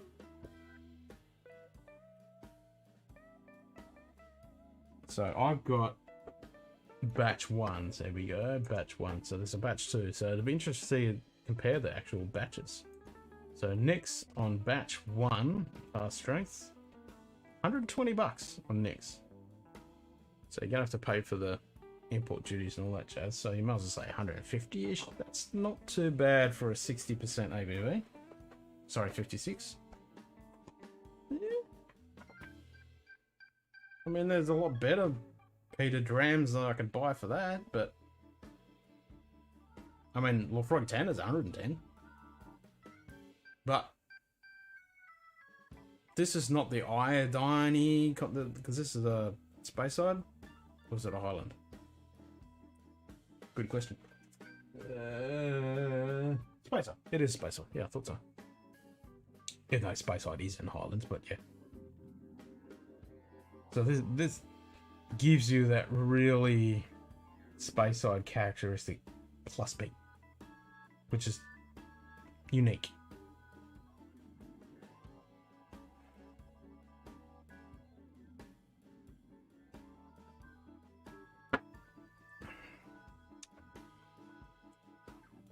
Yeah, I don't mind that. I'd spend 120. I don't think I'd spend too much on that. So if I got it for 120 at a local bottle, yep, I'd be happy with that. If I had to pay 150, I'd be second guessing myself. Yeah, 120 I'd happily pay. That's not bad. I mean, there are a lot of other decent Highland malts that are peated that would make me definitely consider which one to get, but that is better than the other two I just had from Benrick. And I'm definitely gonna have to turn the fan on because that sweat. Should turn that off, eh? Yep, definitely sweating.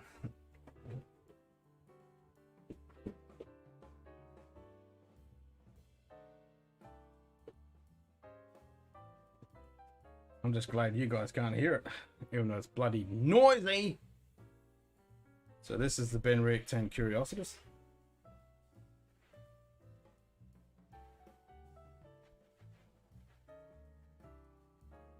It's just so subtle.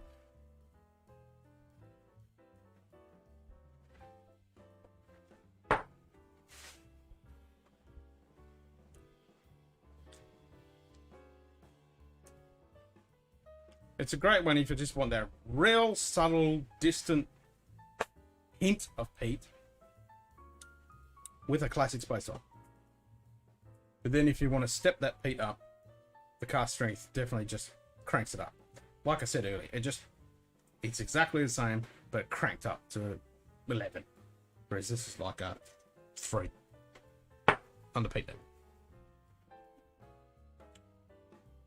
Saying that it's not an Isla peat style.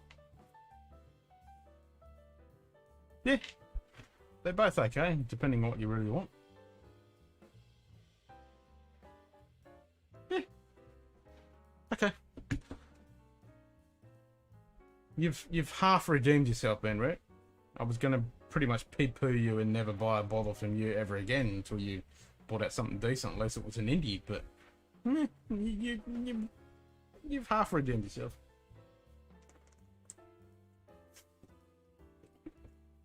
But your so-called cast strength and your sherry cast.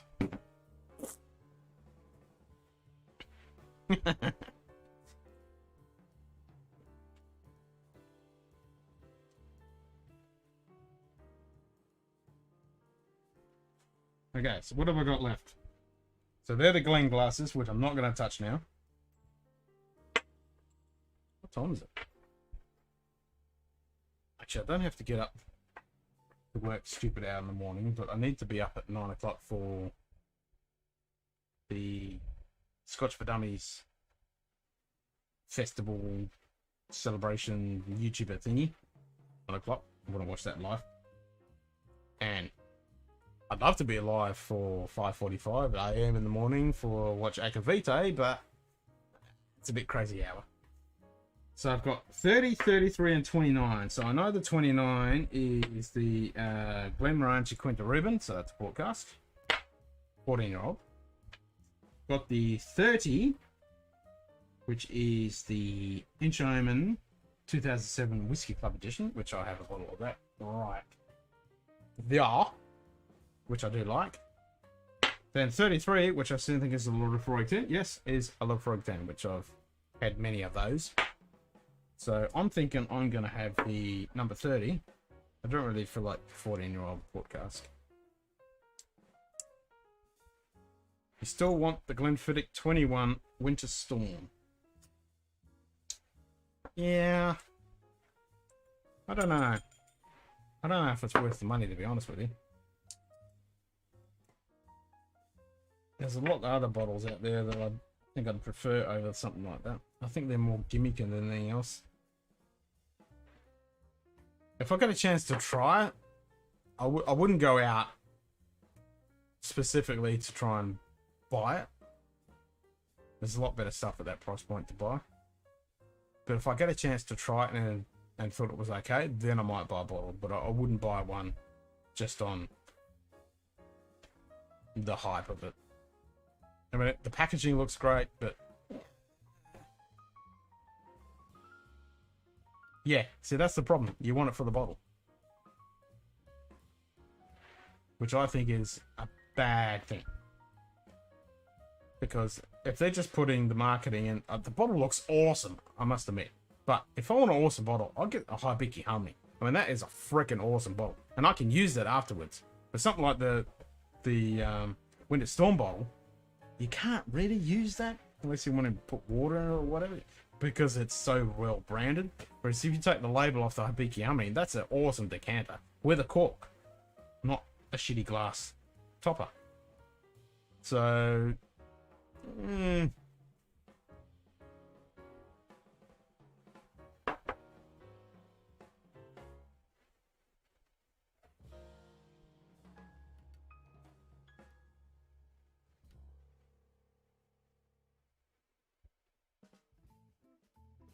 yeah, Hibiki Harmony is a beautiful dram. It's a shame it's so bloody expensive now. But yeah, the decanter that you get afterwards, like I've got an empty one sitting over there that I haven't taken the label off yet. That I should make up for my Infinity bottle. Because you can buy some really nice whiskey decanters, but the problem is they have freaking glass toppers, which don't seal properly. So the shit leaks. It oxidizes and, you know, disappears into the freaking air. Whereas the Harmony one has a freaking awesome stopper and a cork. You know, if that cork disintegrates, you can just whack another one on. So that, I think, is a major advantage. And it looks freaking great.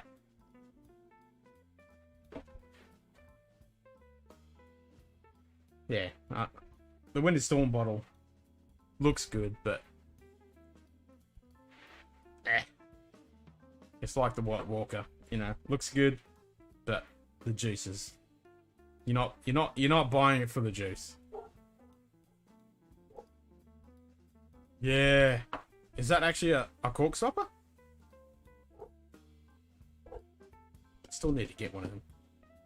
Actually need to get one of those skull ones. Buy just the skull decanter with the cork stopper.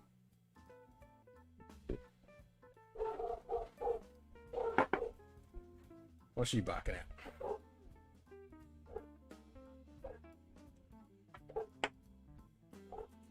She's on medicine at the moment because she's got arthritis in her back. So her back legs are all stuffed.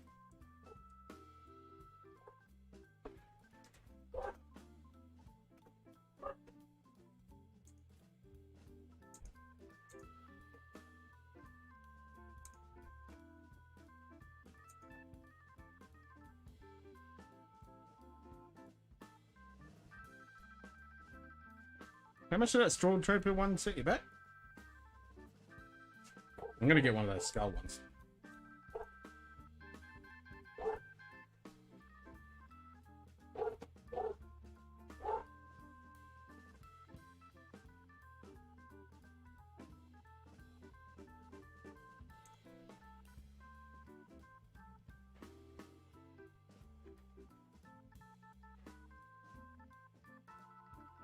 That's the thing, if I got a good decanter, typically they come with the glass ones, I'd ditch the glass stopper. So they don't work. They're no good. They're alright if you put a cheap, nasty whiskey in there just for presentation. Like if you got a nice little table or a mantelpiece, put some cheap, nasty whiskey in there, you know, your Red Label or... Actually, I wouldn't even put Dimple in there because Dimple's actually not too bad. Yeah. Johnny Walker crap. Put that in there. It's a plastic stopper, but yeah, if it's a plastic stopper, it'll seal alright. That's exactly it. The glass ones don't. Glass against glass leaves gaps. But yeah, plastic one will. Because that'll seal quite nicely. Exactly. That's what you want.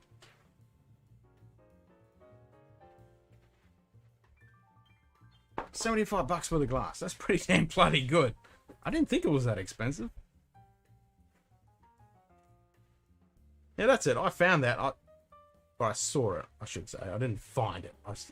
Yeah. When I was down there and then showed you that and you went, oh, I gotta have one of them and you ordered it. Yeah, that's it. I remember that now. Yeah, I gotta get one. That and one of the skull ones. But where the hell do I put it?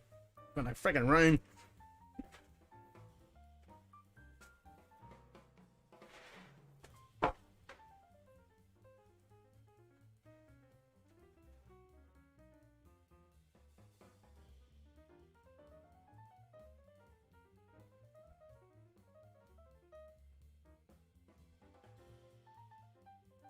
So this is the Inchmoan 2007. I love what Loch Lomond is doing. With the freight, yep.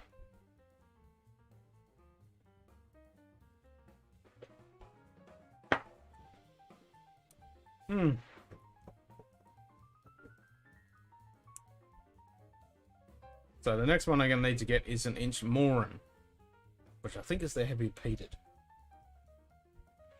from the Loch Lomond distillery.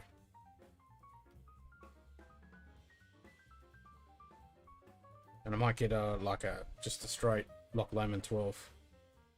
So that's a great all-round dram. Bang for the buck. Like the 18, I just can't believe the value you get from that.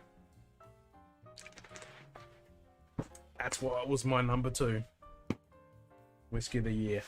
And Roy from Aquaware Vitae, it was his number 2 as well. I had to give it as my number 2. 18-year-old for, what was it, $90, $100? God damn.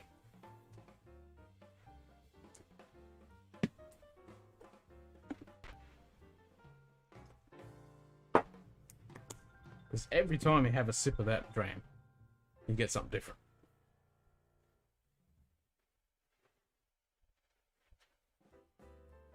It is totally a Houdini bottle. Better put this in the fridge again. It's bloody dancing everywhere over my bloody table.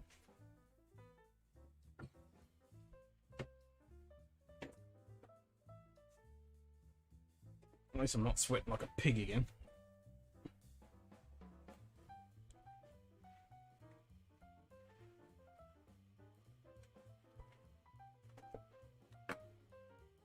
So I've only got number 33, which is the Revolting 10, number 29, which is the Glenmorangie Quinta Reuben 14-year-old.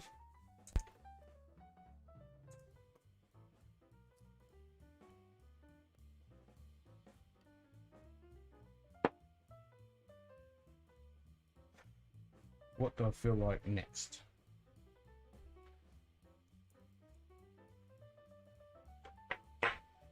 I mean, I don't need to drink those because I've got bottles of them, but I could just drink them for the hell of it. Peat or port?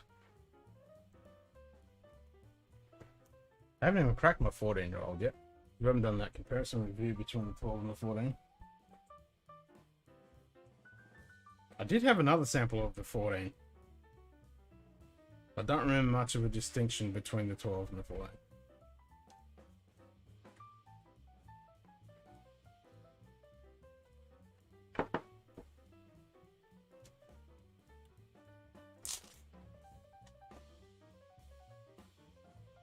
So I can either have Quinta Rubin 14, Brook 10, or something on the shelf. Your pick.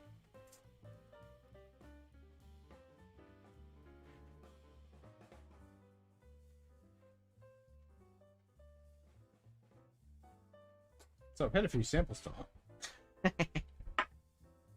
I'm not drunk, which is good.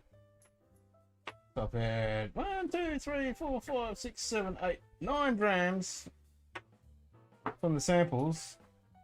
And then I had... So I've had 12. Because I've had a Quinta Rubin... No, sorry, not the Quinta Rubin. The Glenlivet 18. Benberg Curiositas. And... What was that one? Brain fart, brain fart. Oh, traditionally peated. Oh, and the 15. So, 13.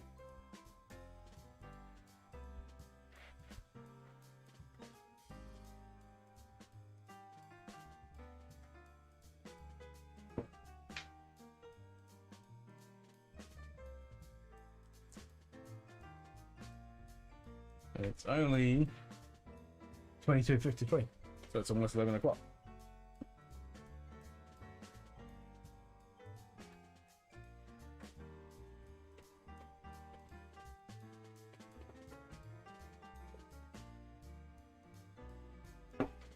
Why isn't Discord saying that I'm streaming?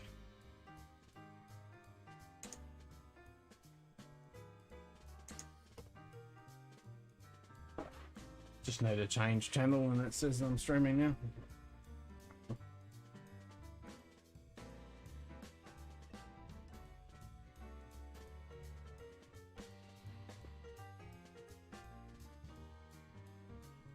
So what am I having, Nige? What did the mayor think of the Glenlivet 18?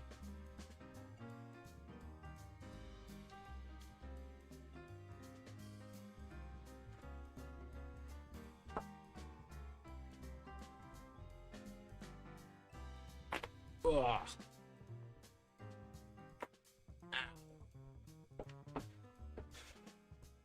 There's $50 in the chiropractic fees.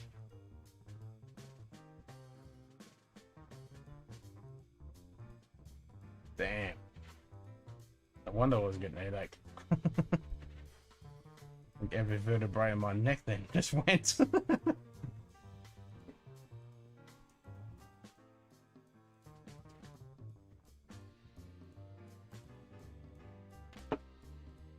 If you prefer the Nadura, you definitely got to get the Glenlivet 12. I mean the Glendronach 12. We'll try that, sorry. You've already got it. Have you had that, mate? Have you tried it? You must have tried it.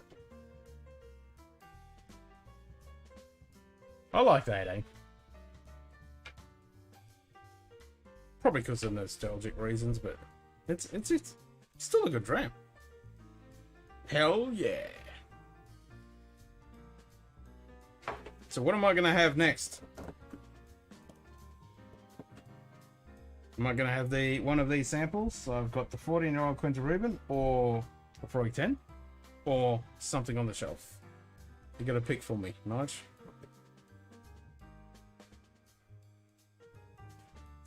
Pick a dram.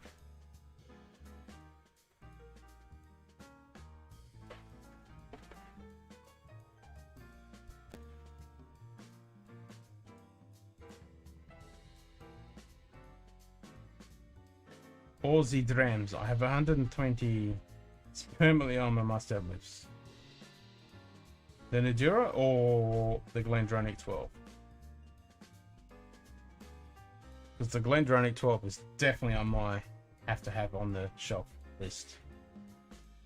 I'll never be without a bottle of that. It's just a great dram all around.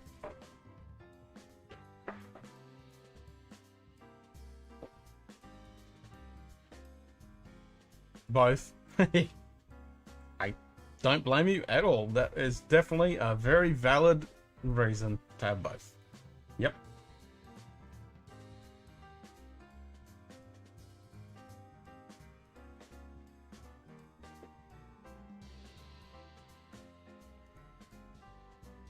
Endura is one of those ones that's been niggling at my back of my head.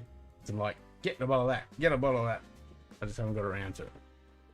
Because there's quite a big list of whiskies like that I want to get.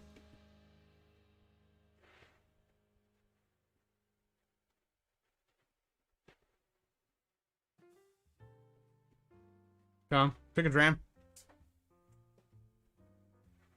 And the ones over on that shelf. And that shelf. That are out of camera view. Or shall I flip the book? Flip the book to a distillery that I have. And then pick one of the expressions.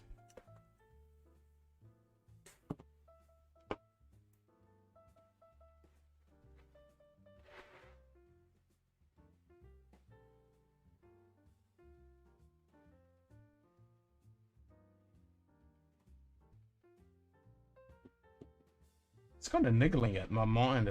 I was wondering what Adam wanted to ask. He wanted to ask questions. He did say, can I ask questions? Is it okay? Can we ask questions? And well, I said, yes, most definitely, go for it. And he never asked one. So, don't know what happened there.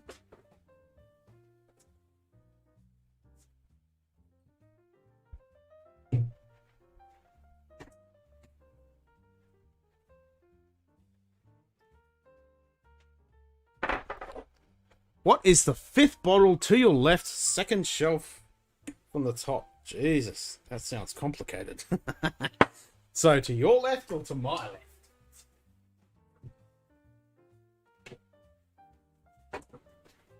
So, if it's to my left, we're talking up here. Shelf from the top, so we're down here. So for my left, fifth from the right. Okay, so we're going 1, 2, 3, 4, 5. That's Ardbeg 10. Is that what we're talking about right here? This one?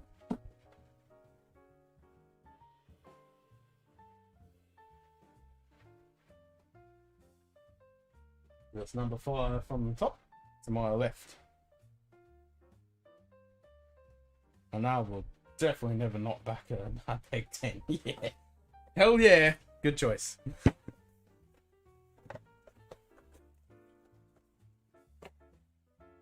But like I said on my last stream, I had a little bit of epiphany moment because all the Glenmorangie bottlings and the Ardbeg bottlings have these anti-fully Abbey tabbies that I call them. And that's because they're owned by the same friggin' mob. So Ardbeg have them, and Glenmorangie have them. Anti-pulley Abbey fully tabbies.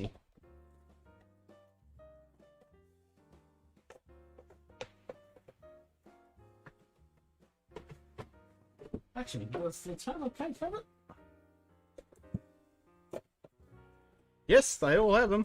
So it's the same packaging. Since they're owned by the same company, which is Hennessy, I think.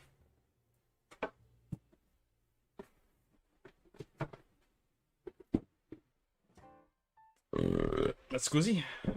Yes, awesome packaging. Ardbeg. It's got that Celtic vibe to it. And the one next to it is the Ugadal, which is one of the best bloody Ardbegs around. But yeah, the Ardbeg 10.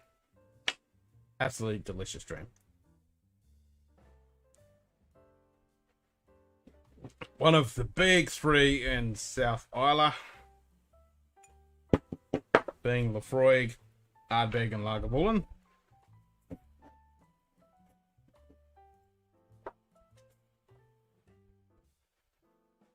Oh yeah. I'm so bummed that I missed out going this year. I was looking at flights, accommodation, I got my passport renewed at the beginning of last year. And then this kind of weird little virus decided to rear its ugly head. Yes, one day, as soon as we're allowed to travel again, I am totally going.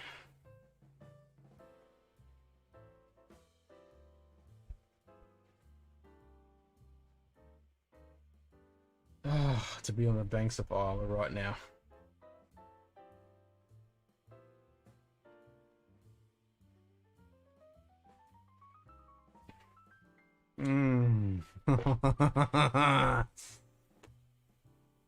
Every single time I have one of those three from Isla. Lagavulin, Ardbeg, or Lefroy. It's just... oh my god. So good.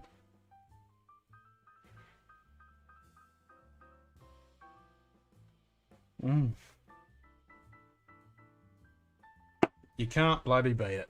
You really can't.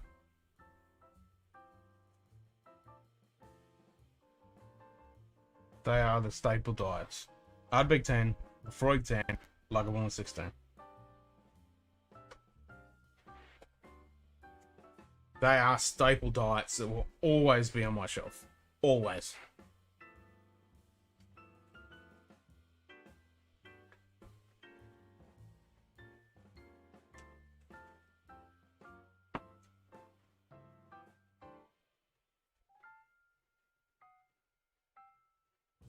Have you had Ardbeg before? So what have you had in Isla? So I know you've got the Lagavulin 8. You haven't got one yet? Yep, this is my... like you've probably seen the episode we did comparing the dead bottle of Ardbeg 10 compared to this fresh pop one. It's amazing how sweet that dead bottle got. And it was almost a very distinctive difference between the two. Yes, I know you've had Lagavulin. Have you had Lefroy? Yeah, so I know you've had the Lagavulins 18 and 16, but have you had Lefroy's? Or Ardbegs?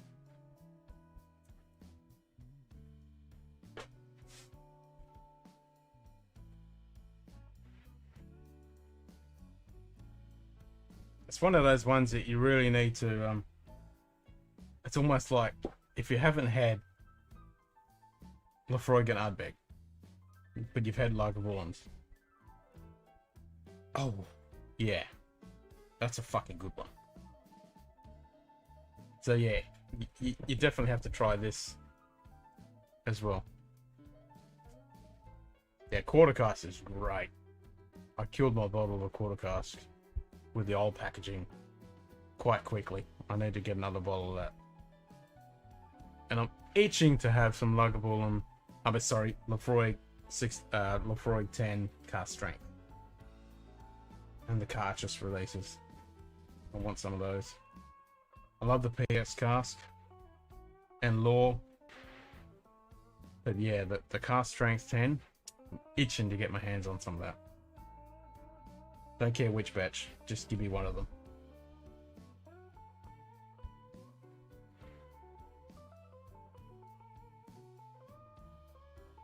Just love what all those guys are doing.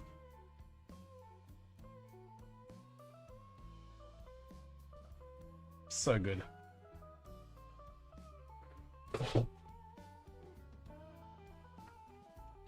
Definitely a fan of Pete. But I love Highland Pete too. Like, that being rare Pete cask strength, that's actually pretty damn good.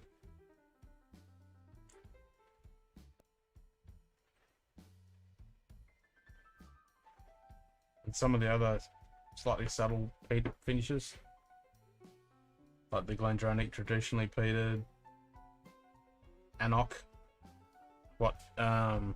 in Campbelltown, what Loch Lomond are doing. Sorry, not Campbelltown, up in Loch Lomond, what they're doing. Yep, some of that traditionally peated stuff is good on the mainland. Because pretty much every whiskey was peated back in the day.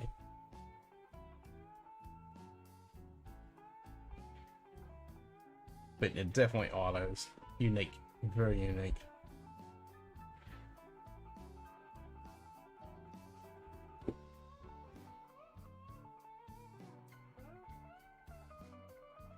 So if you like the quarter cask, I would say the next step would be always mix it up with it.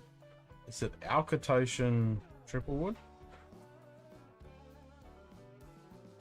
Yeah, so it's Alcatotion triple wood and then the Lefroy 3 wood, which is great.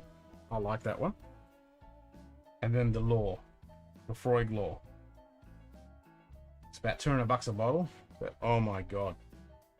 We smashed a bottle from the whiskey club of that, and I've got a bottle sitting up there. That's amazing. And then with Ardbeg, the Ugadal. Really want to try the Glenlivet and the cognac. Yeah, I definitely wouldn't mind trying that. And I did see that the Lagavulin 11 Offerman edition that I did say on my last stream, which I thought was I think I might have said a rum cask. It's not. It's Guinness. It's finished in Guinness casks. That could go either way. That could be total shite, or it could be really quite interesting. So, if that gets to Australia, I'm definitely buying a bottle or two of that. Even just to have it on the bloody shelf so I can finish my 8, 9, 10, 11, 12. Get my full royal flush. Well, not royal flush, just a full flush? Jesus, can't remember my poker. Yeah.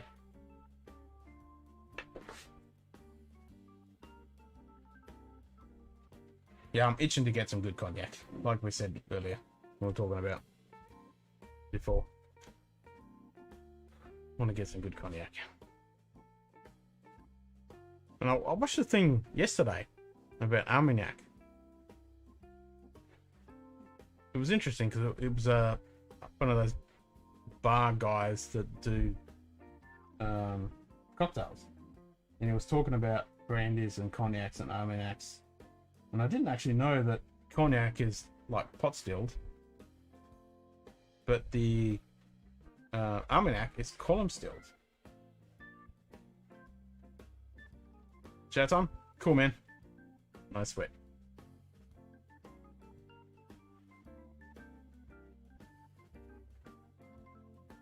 I shall keep nosing and sipping on my Big Ten.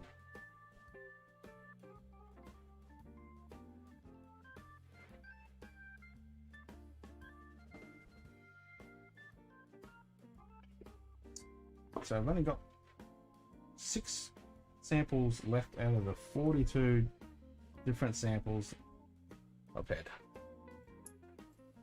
So I should put these empty ones in the box of empty little 15, I think they're probably 20 ml samples actually, because most of these were like 3/4 full max.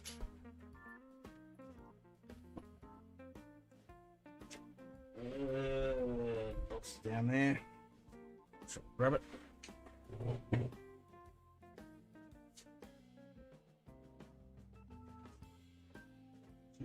That's a bit warm. Here we go.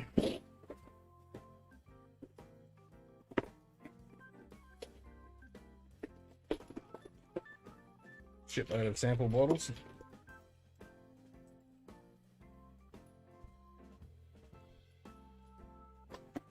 These are always good, you know.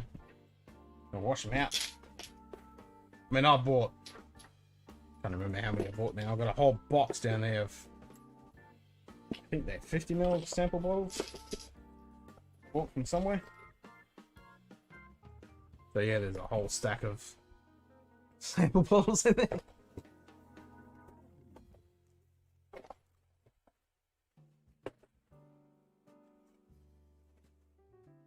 I think it's these ones actually.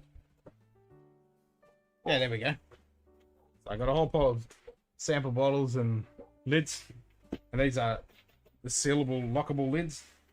So yeah, they're decent little sample bottles. So when I want to send samples to people, I can.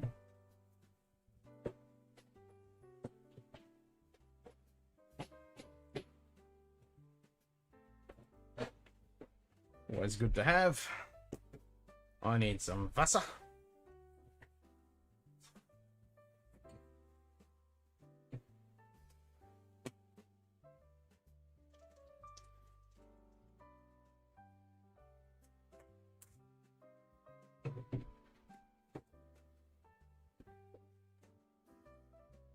Thought there'd be a few more people on tonight, but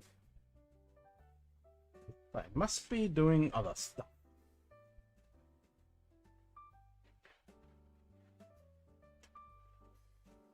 I don't know why.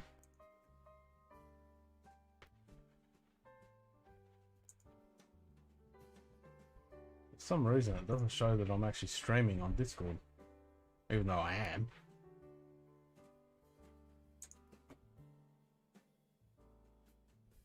Who knows?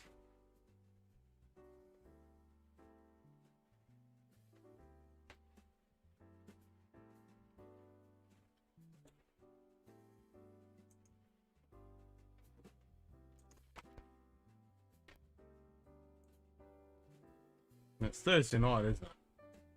Fun. Yeah. Let's forget what day it is. Thursday into the next.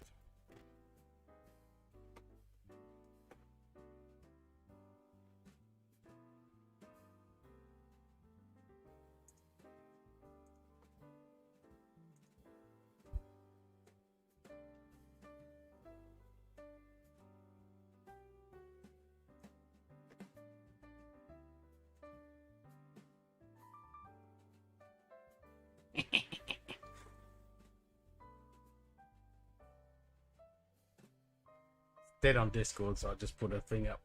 Chirp, chirp.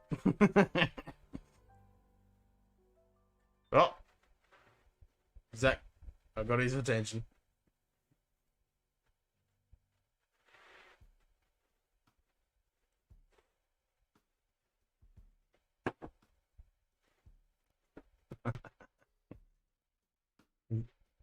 Oh, somebody popped on for a split second and disappeared again.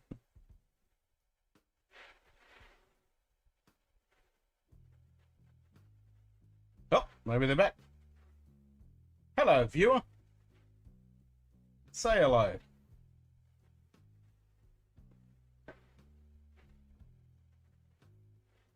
It's currently 11:15 at night. 25 degrees Celsius. And about 80% humidity. I've got a fan blasting. I've had 13 drams tonight. Well, this is my 14th. Which is the Ardbeg 10. Which Nigel picked. Because he goes 5th from my left. 2nd row from the top. I'm like, yeah, good choice. Most of us are working. We've not started our evening yet. Go to sleep and we'll see Friday morning. Sorry for breakfast. Yeah, you funny bugger.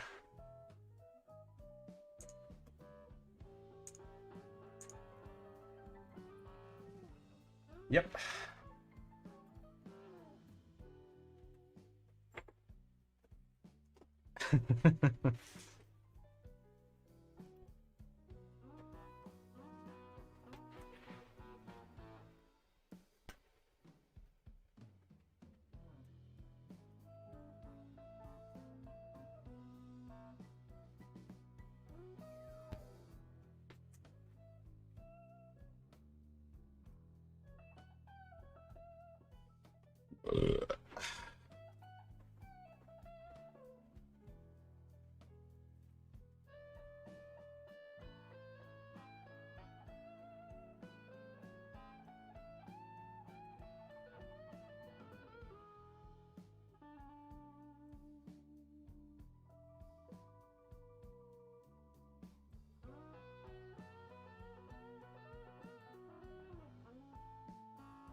Dog's gone off ahead.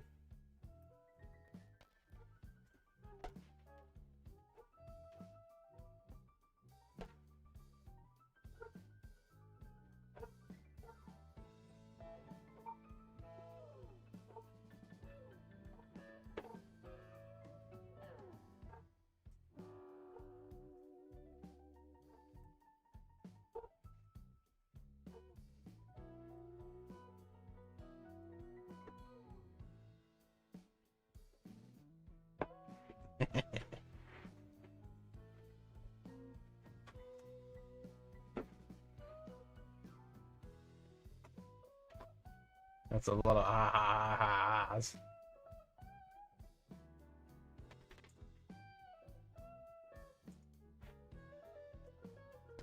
Send him the link.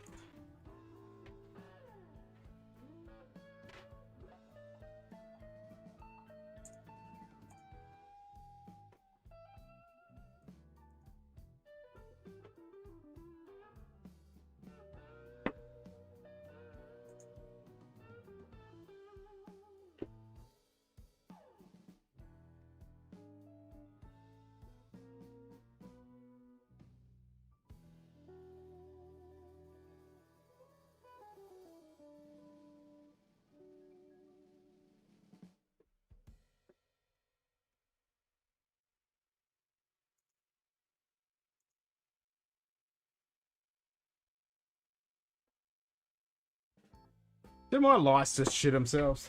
I freaking did, didn't I? God damn it. I keep saying I'm gonna resolder that joint. Just never bloody do it.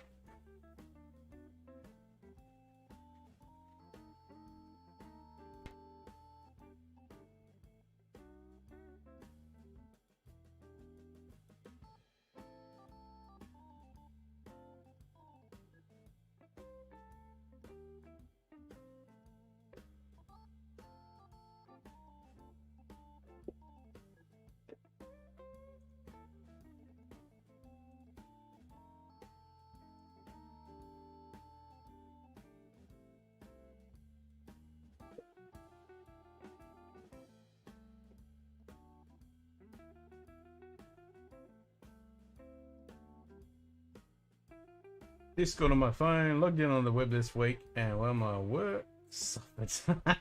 Squirrel!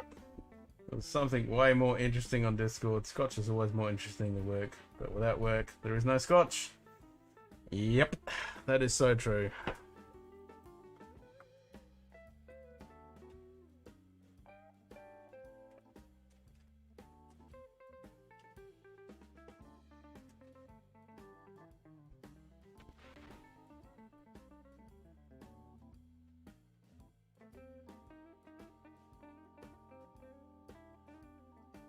So true.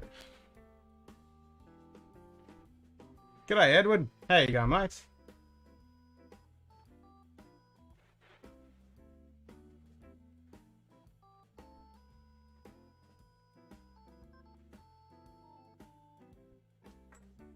How are you going on this fine evening, morning, afternoon, midday, wherever you are in this fine planet of Earth floating around through space?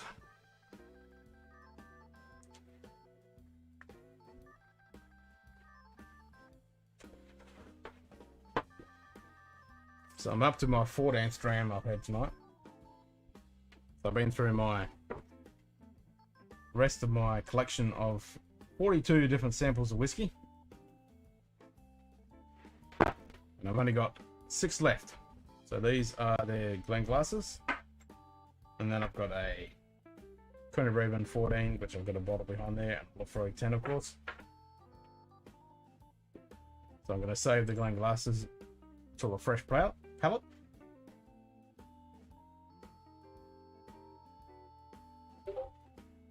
Oh, you're in Perth. Not finished.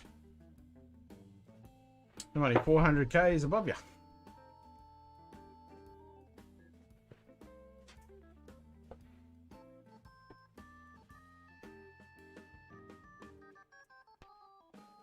So many bottles. So few dollars.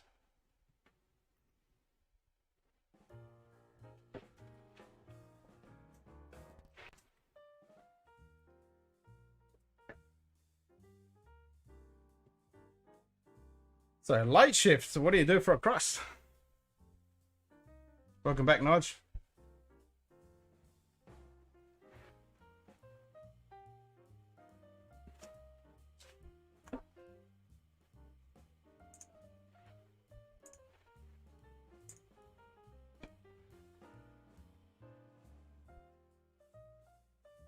Yep, that's what I just posted. Somebody said there's so many bottles to put on the list. And I just said, yep, so many bottles, so few dollars. The pain we all feel.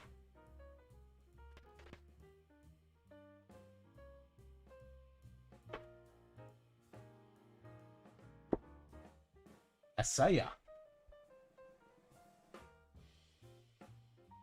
You're gonna have to elaborate. Is that assessor?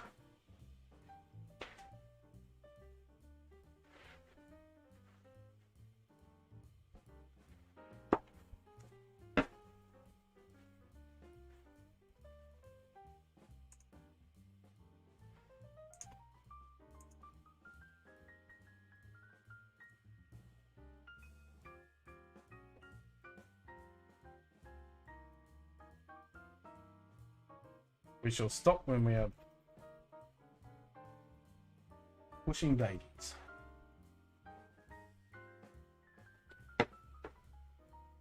Somebody just said,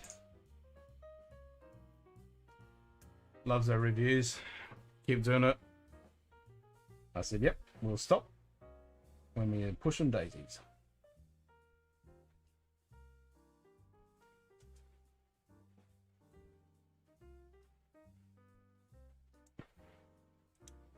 Kobe, how you going, mate? Long time no see.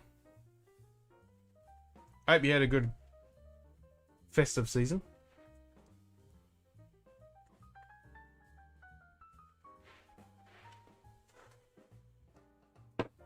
Yeah, haven't seen you on the. I've only been on a few times on the F Stoppers chat. It's been a bit quiet the few times I got on there. I've been so flat out with work and stuff. It was amazing. Awesome, man. Glad you had a good one. Hope you got to catch up with family and stuff. You're not on Facebook. That's right. You can still get on the Zoom chats. I saw you post some stuff the other day. It wasn't on Facebook though. Where'd you post that? I can't remember now. Maybe it was a while ago and I'm just I'm not remembering.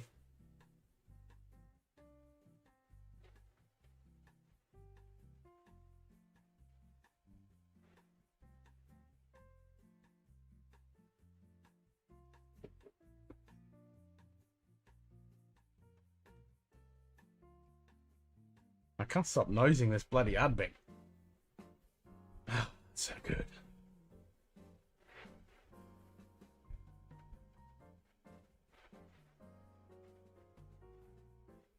Oh, I just missed ya. I might see if I can get on there tomorrow. I'm going to be watching, because Friday mornings are always my whiskey channel sessions where I watch a lot of whiskey guys. But I might see if I can get on Zoom afterwards. Man, I've got a video to edit tomorrow, but pretty much halfway done on their latest review.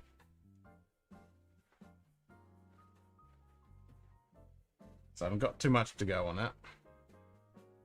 So I could probably get away with spending a bit of time on the Zoom chat. Alright, Nige, you got to pick another bottle now. Because I've only got one little sip left of the Ardbeg 10.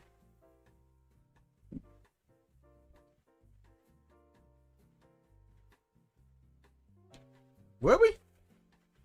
Which Ardbeg were we talking about? I don't recall that. I must have been drunk. So I haven't had a hard... I have not had an Ardbeg for a while. And I had some Lefroy and some Lagavulin. But I haven't had some Ardbeg probably 3 months, I'd say. Yeah. I haven't had some Ardbeg for a while. Unless I was completely inebriated and don't recall it, but I'm pretty sure I didn't.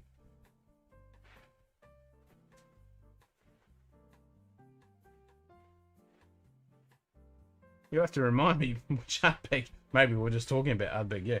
But Ardbeg Tang, and then obviously the Ugadal is just one of the best Ardbegs out there.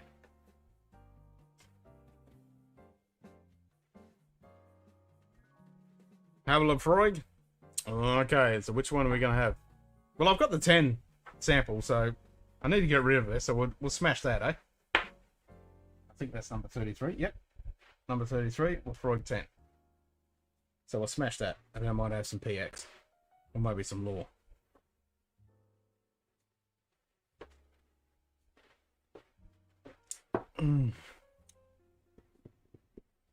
All hail the cult of Ardbeg.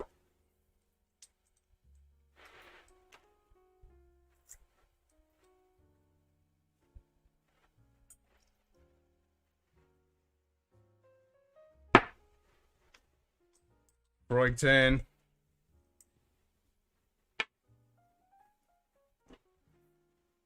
I'm just going to have to do the trifecta, aren't I? So I've had Ardbeg 10. Now we're having a Freud 10. I'm just going to have to go Lagavulin 16. So for all of the south of Isla expressions, just going to have to do all of 3 of them. Oh.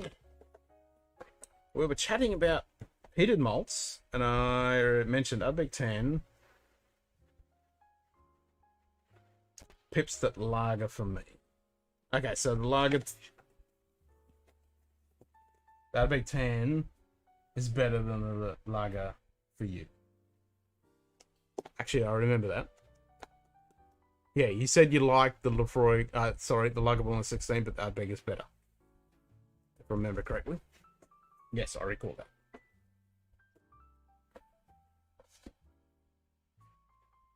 Now, I've got to remember where I've got a bottle opened of Lagavulin 16. Because I've got nowhere to lie.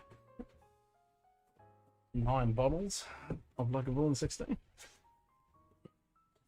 Actually, I think I finished my last one, so I'm going to have to crack one.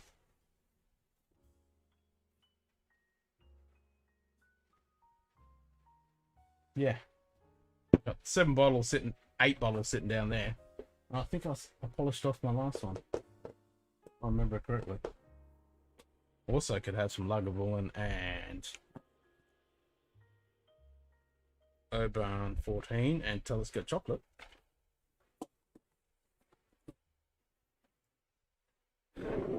Lagavulin 16 is your all-time favorite.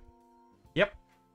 I wouldn't say it's my all-time favorite, but it's definitely my desert island whiskey.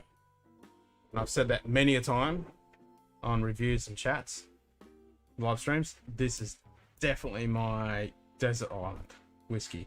You know, if there was only one bottle of whiskey I could take with me to a desert island, I would just grab this. Without second guessing it, I'm just like, yep, I'll take that, thanks. And I'd be happy, man, on that island.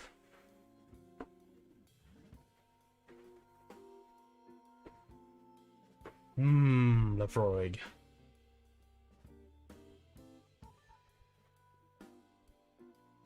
God damn, I so want some cast strength Lefroy. Everybody just says it's so good.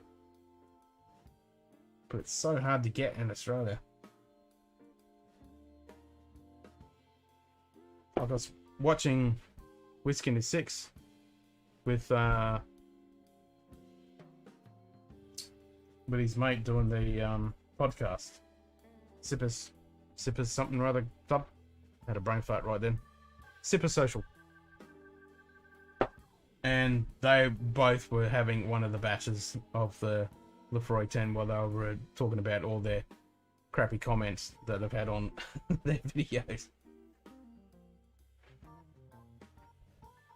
And I was so jealous sitting there watching that and going, damn, you guys have got the goddamn car strength. And I can't get it. And they're in Canada. So if they can get it in Canada, why the hell can't we get it in Ausland?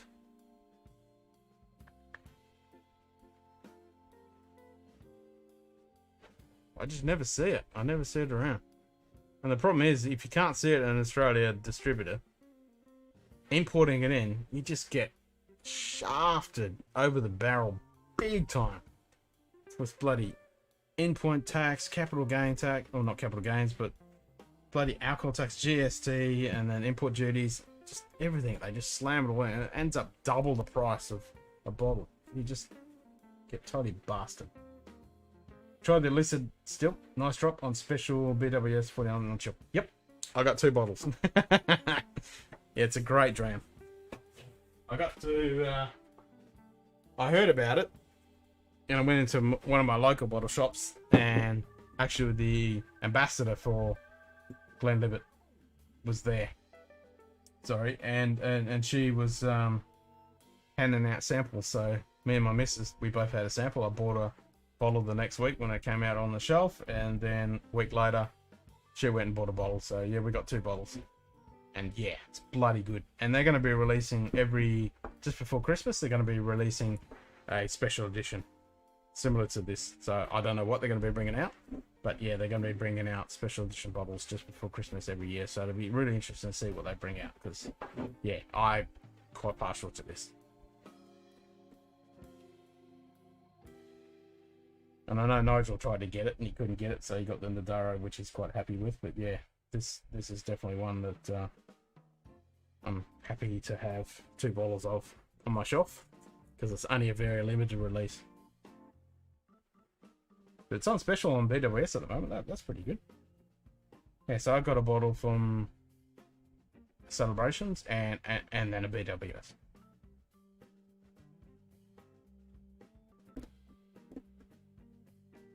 Can't remember where it is.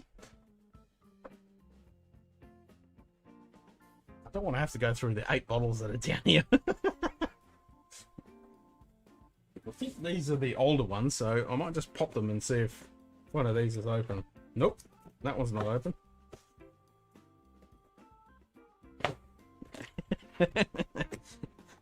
So whenever they're on special, I grab these suckers, because yeah,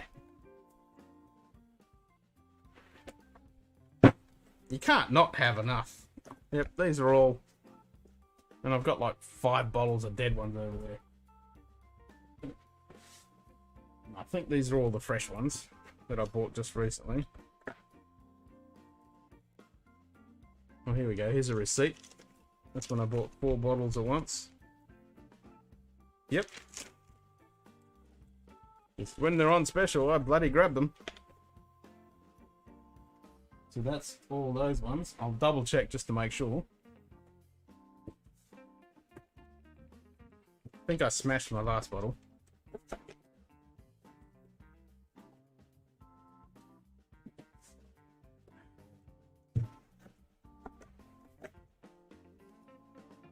Shall I stick those ones with those ones?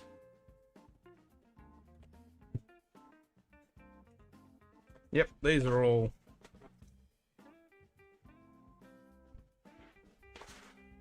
same with the what the Gala, I can't even pronounce that. What's that? Oops, awesome.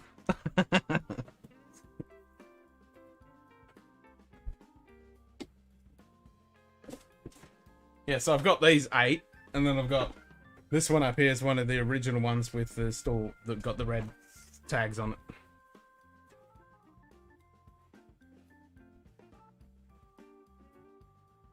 Yeah, 9.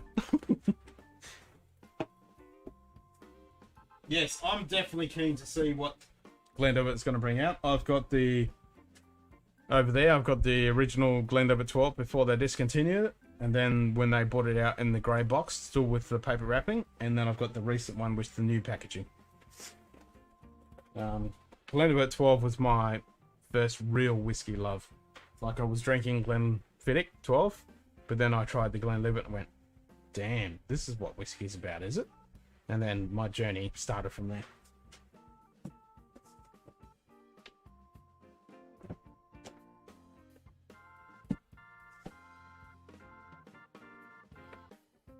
And I just picked up the 8-year-old, so I can drink some of the 8, because that one up there is the 2016 anniversary edition, which I'm not really keen on cracking because I know it'll disappear too quickly. So I've got to Just one of the normal 8-year-olds.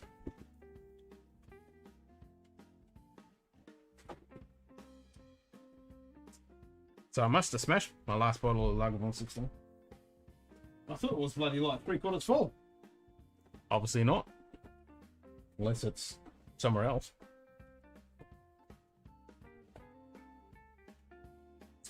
Can't remember where though. Because I did have them over in the corner there, off camera. You can't even see them, but they might be over in that corner. I'll have a quick look. But now I've got the 12-year-old over sitting over there. Or a 12-year-old. I've got 3 of them. So there's a 12 sitting there. I've got 12 special edition and the anniversary 2017 there, and then I've got another 2017 that I just recently got. Actually, that's the one I recently got. The other one's over this side. But yeah, I thought I had another Lagavulin 16. I must have smashed it. Which doesn't surprise me.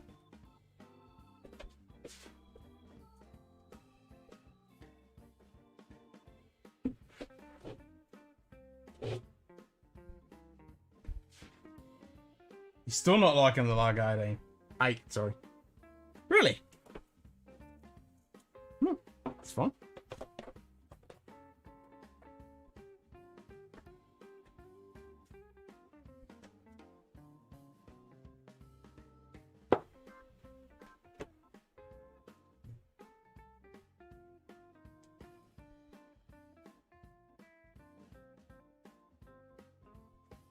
Yeah, what don't you like about it?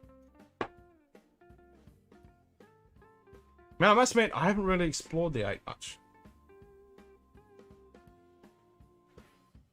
I mean, I've only really explored the 16, the Distiller's Edition, and the 12-year-old.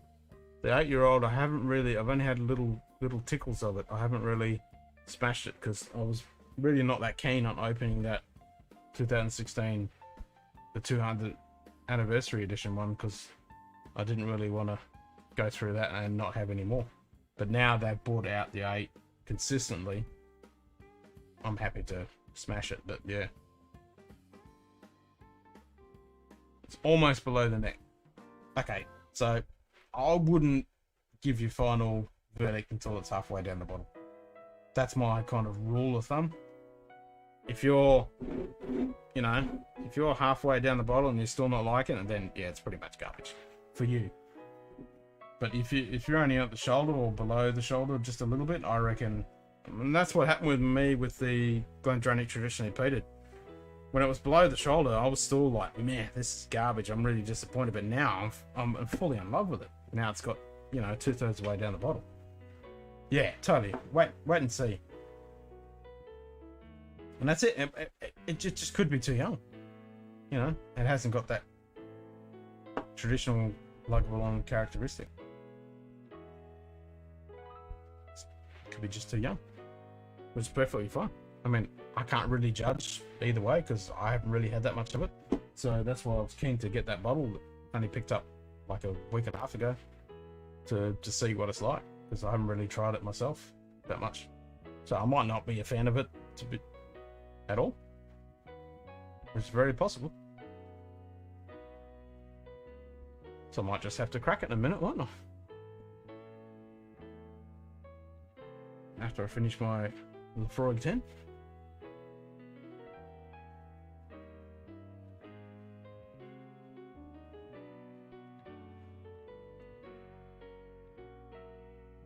Took you 2 bottles to love the Lagavulin 16. Yeah, well, I had my first sip of Lagavulin 16. That was it. I'm like, holy shit, I'm in love. Yep. I certainly did not take any time whatsoever. I can't even remember the first time I had it, but I know I was in love instantly. Classic Lady is a good dram. I mean, the Isle of Barley and obviously the Black Art are amazing, but the Classic Lady is a good dram. And it's not your typical Isla.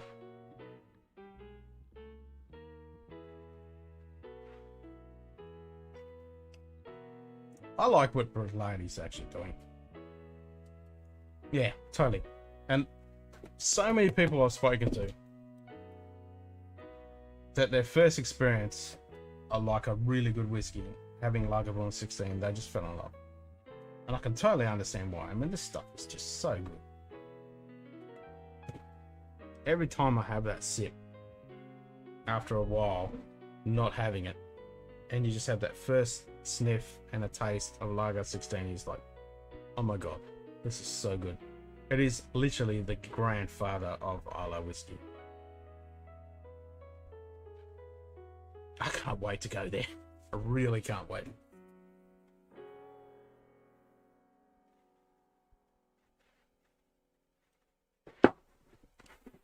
It's one of those places on my wish list, and I was gonna go there early this year until that stupid beer bug.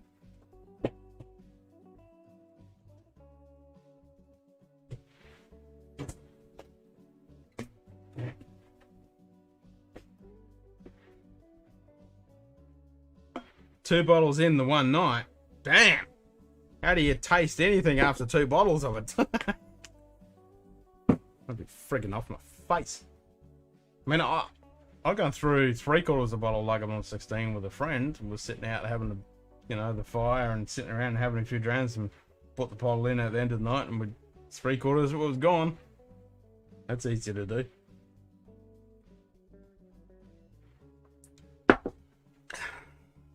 So, shall I have some Lager 16 or should I crack the 8?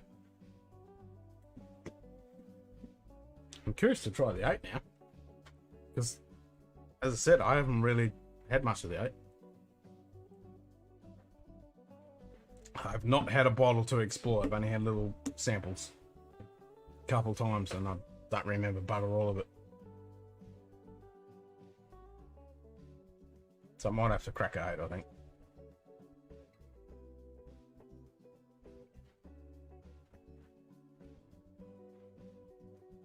Go the 8, yep. Took 8 hours down at Juniper's when it was like, damn, 2 bottles of Lagavulin 16. Yeah, it took 1 sip for me, and I was hooked. I just love this stuff. I really do.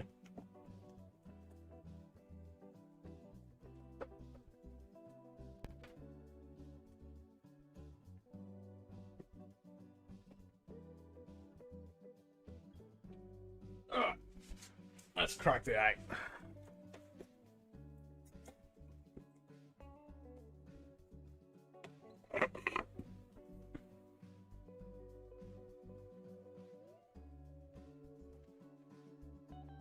Lagavulin Light. Exceptionally fine. And the best thing about a bottle of whiskey is when you get to crack it. $20 a dram. That would have been an expensive night. I wish you just had a bottle of it.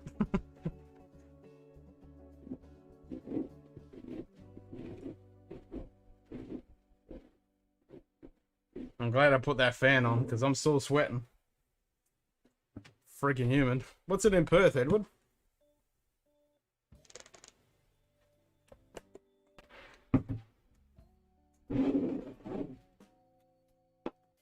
It is currently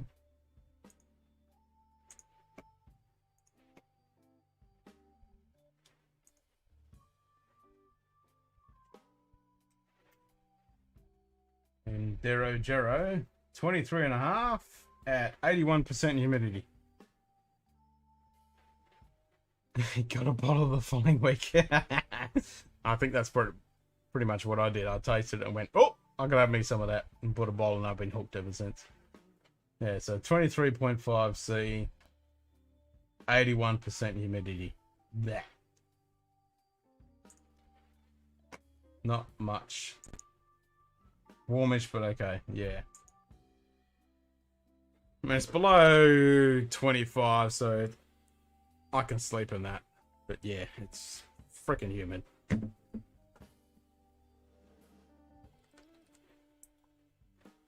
Tomorrow's gonna be 40 something.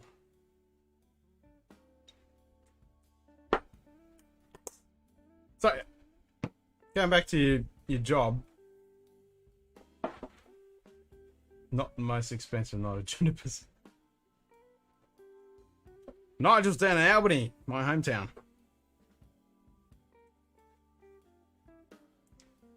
So the whole three of us are pretty much covering most of the WA. So we got Geraldton, Perth, Albany.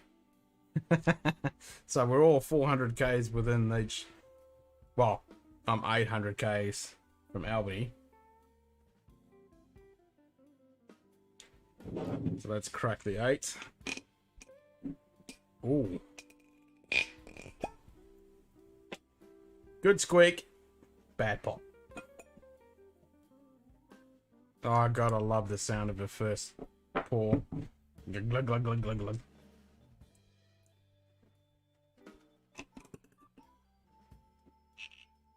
That is a squeaky.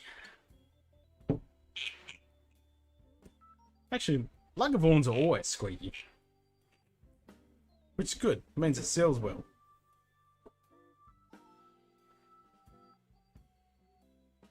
A few months later, I discovered cognac. Yep.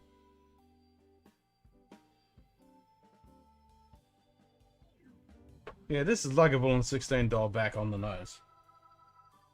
Which is surprising. You'd think it'd be more peaty. Even after I've had 14 drams. I would expect more of a peaty nose. I'll let it open up a little bit because it's the first pour.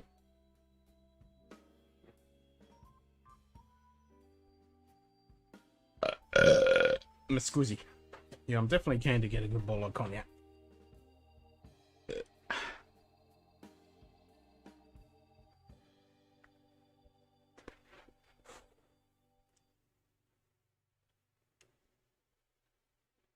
Yep, you and me both. I want to go back there. Just got to get my missus degree. I mean, she loves it down there, but her family's up here, so I can totally get that. But if she even half suggested, oh, let's go to Albany, I'm like, yep, let's go. Yep. I mean, I hate it when I was a kid down there because the weather was shit and everything, but after being up here, I'm like, yeah, I want to go back. Don't get me wrong, it's alright up here, but yeah, I prefer it down there. I mean, there's no trees up here for a start. The beaches are better down there. I mean, the weather can be better up here, and then can be better down there. Like, the ideal would be spend winter up here and then summer down there. That would be it. Best of both worlds.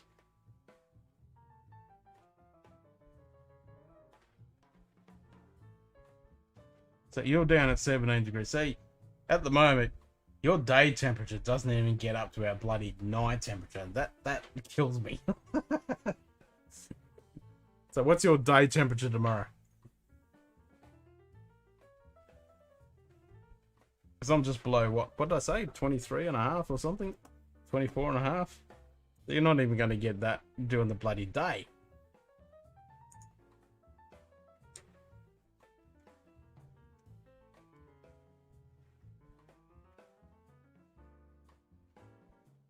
So I'm just down to 25 at 80% humidity. Tomorrow is going to be 40 something.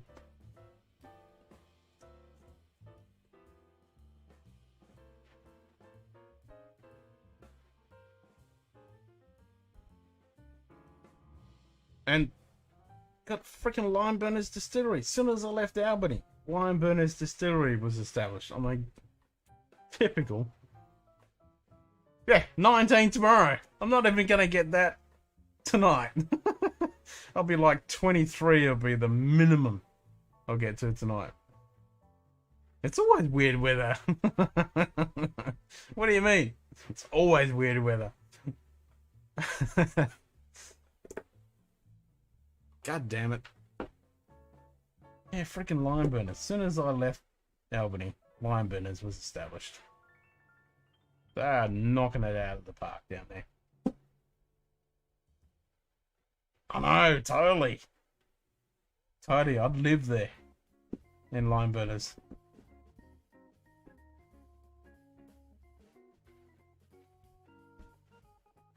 Yep, definitely punishing.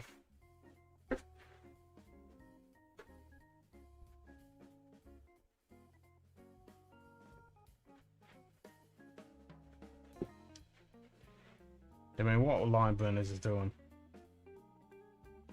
They're knocking it out of the park. I must admit, this 8-year-old on the nose is a bit disappointing. You've totally got to go there, Nige. You just got to allocate the time to go there and just, you know, take a few bucks and just explore some drams. You would not be disappointed. And go along to one of their university nights where they do the gin cocktail nights where you get to blend your own gins. I'd love to go to one of those. I've got a couple of the university gins that I bought recently. Haven't tried it yet.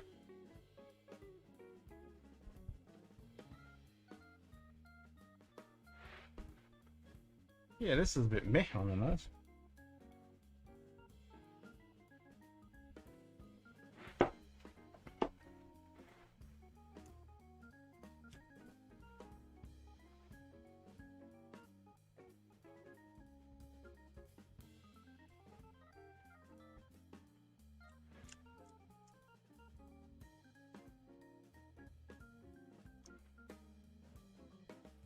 It's like a Bullen, but it's dialed back. Which one did she have?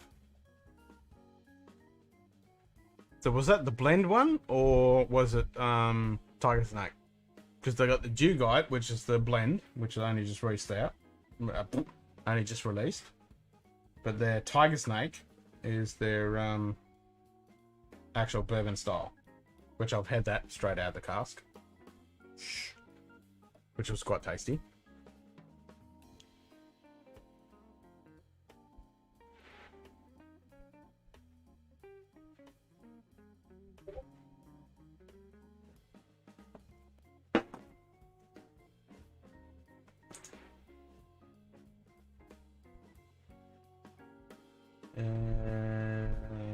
American Oak, blah blah blah. Yeah, that's gonna be the Tiger Snake.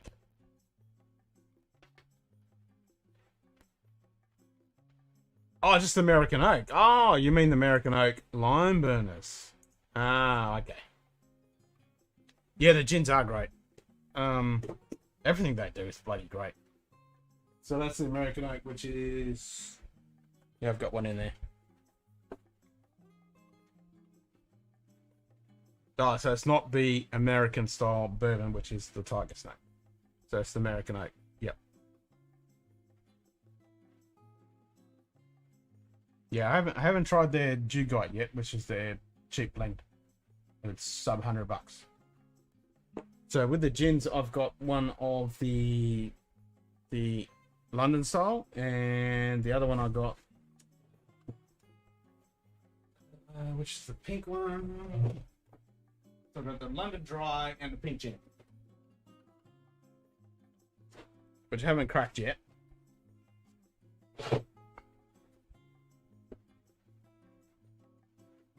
Which one are you gonna get a bottle of? Are you gonna get the American Oak, or? They're all bloody good. I mean, I've tried, yeah, I've had the normal sherry cask, American Oak, and the Portwood, and then the cask strength. I've had some of the cask strengths, and then the Darkest Winter, the Heavy Peat. They're so good. I mean, as you can see, that's my whole Lime Burners collection down there.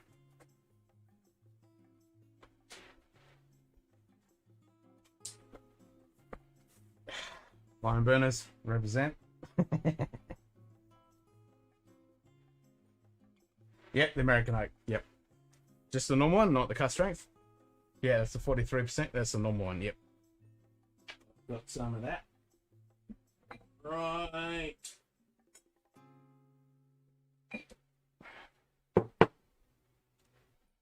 right there. That's the American oak.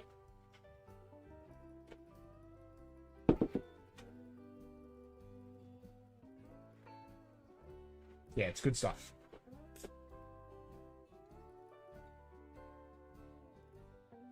Yeah. It's so good smelling that stuff. It just takes me straight back there.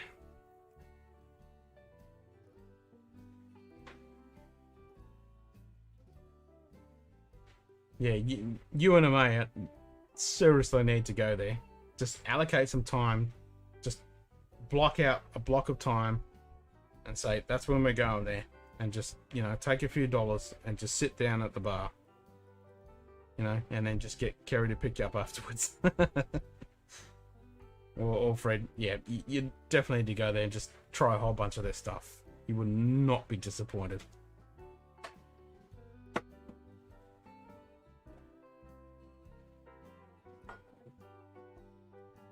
Sitting over there, just looking over French's Bay and just sipping on their drams.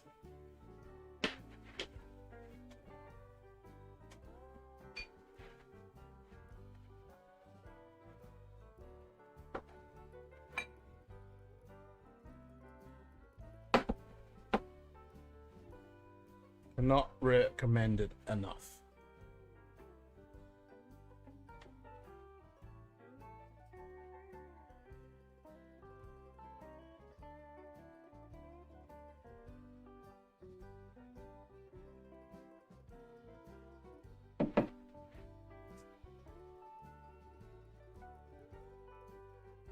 Got to get my hat to line up. There we go.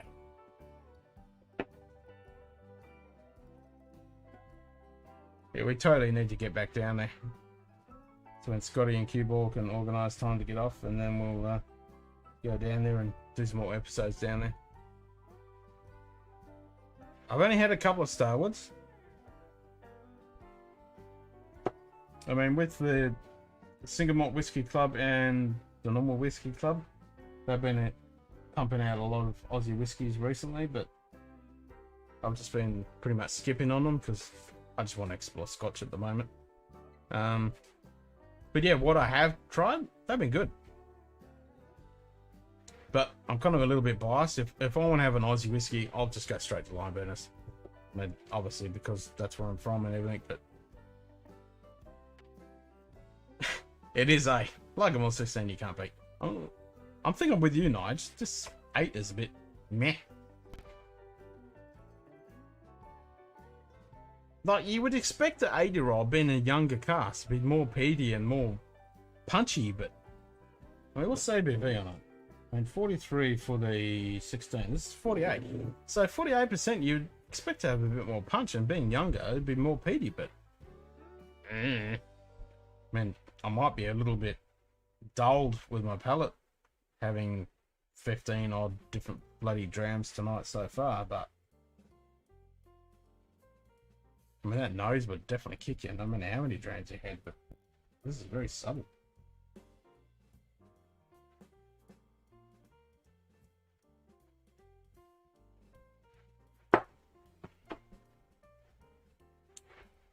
It's like a watered down version of Lagavulin 16. It really is. I mean, I know it's Lagavulin. It's got that characteristic, but it's just like Lagavulin 16 cut in half. Yeah. I mean, final judgment would not be coming out until I've gone halfway down the bottle, but I'm tending towards what you're saying about it, Nige.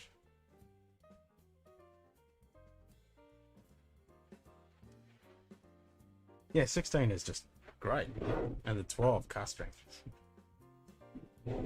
What are they saying on the notes? Because I'm getting bugger all. It's just a mild version of the 16. The nose is immediately soft for the clean. Yeah, I got soft, that's definitely. Fresh notes, returning faint hints of milk chocolate and lemon. Yeah, I've had way too many drams to pick up all those bloody notes. Light in texture. Yeah, I definitely agree. It's light. Full on Lagavulin taste. No, I definitely don't agree with that. 16 has definitely got a richer taste. That's even bigger than I expect. Sweet, smoky, warming with a glowing pungency, then dry with more smoke. Nah, it's like a watered down version of the 16, to be honest. Yeah, like, let's just crack a 16 and compare it. That's the best way to do it.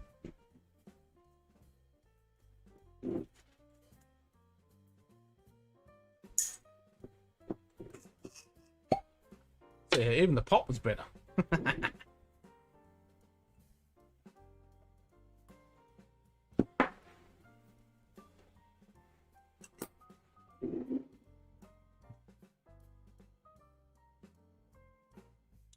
Here we go.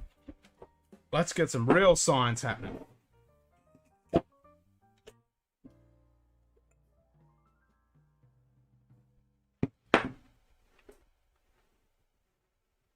Tiny bit more.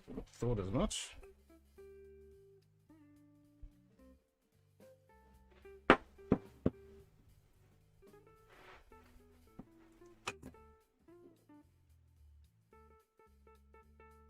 So these are both neck balls.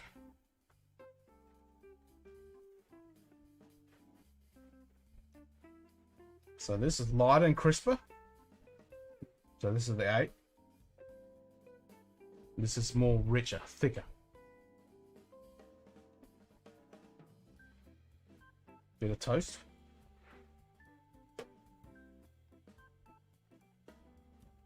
So I'll sit them for a second. Let them open up. So this is probably an episode we need to actually do on our show, but yeah, this is a good thing to do. Even though I'm half cut, I've had 15 drams.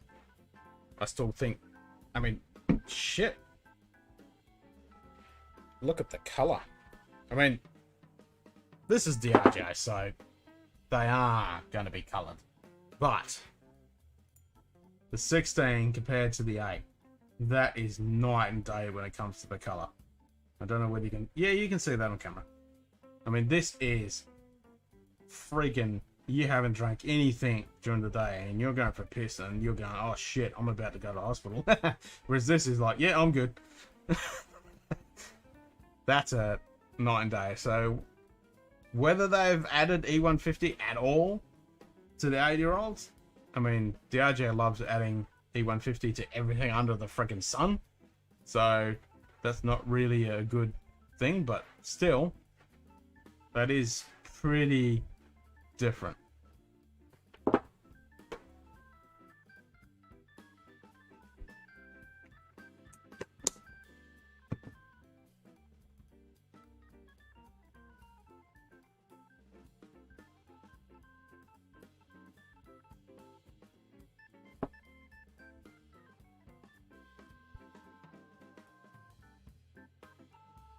Yep.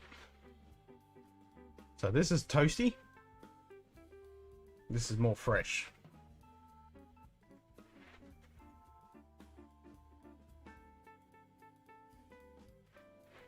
Yeah, this is a lot more rich, thick.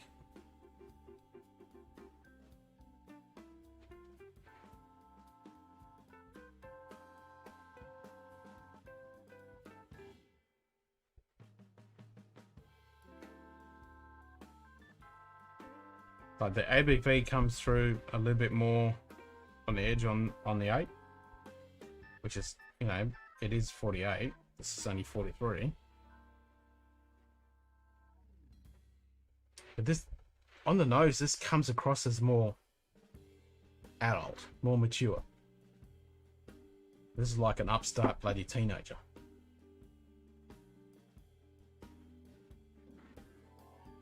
You know, it's just jumping around. Whereas this is more refined.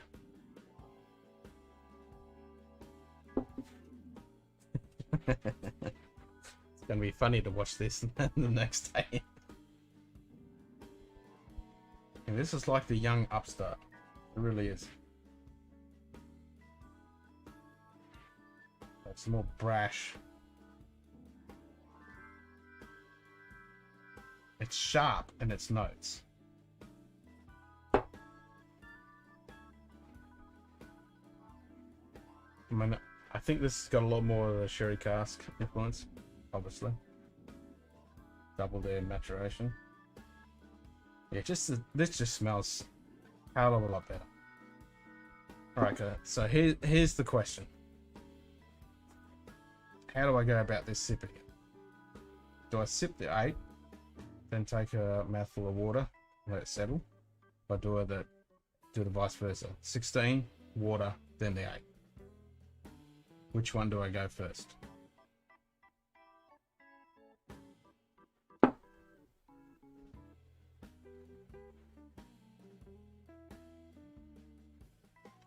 I reckon they're all good.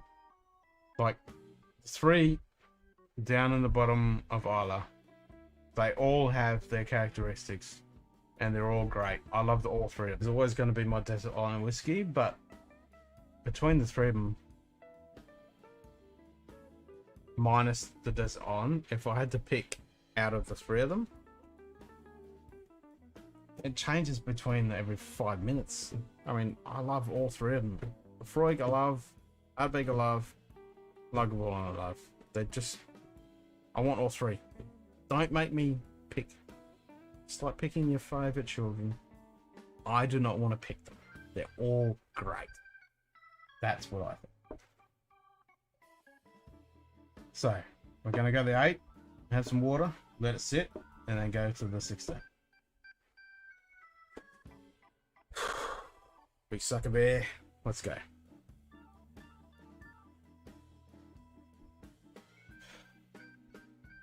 So I picked this. I reckon I could pick this on a blind as Lagavulin. I mean, it has that characteristic of Lafroig, I reckon, a little bit, and a bit of Ardbeg. But it's got that sweetness that Lagavulin has, and also Ardbeg at the end of a bottle.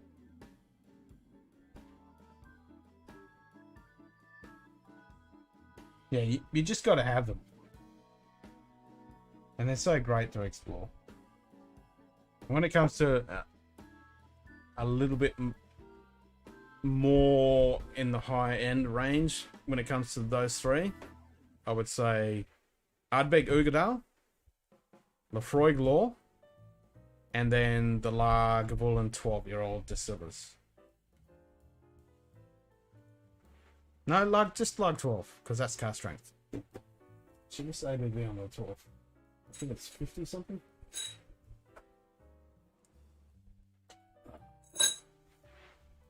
It's 56.5, yeah. So, like, I love the distillers with the Lagavulin, but I would say, yeah, Lagavulin 12,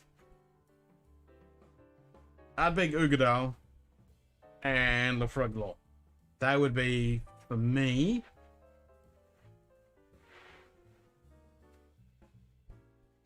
they would be some of the best of their ranges. Bang for the buck. Obviously, you know, I've got a 30-year-old Lafroig there. You know, that's way overpriced. The 25 is absolutely delicious. The distillers is bloody delicious as well. And then you've got some of the committee releases with the Ardbegs.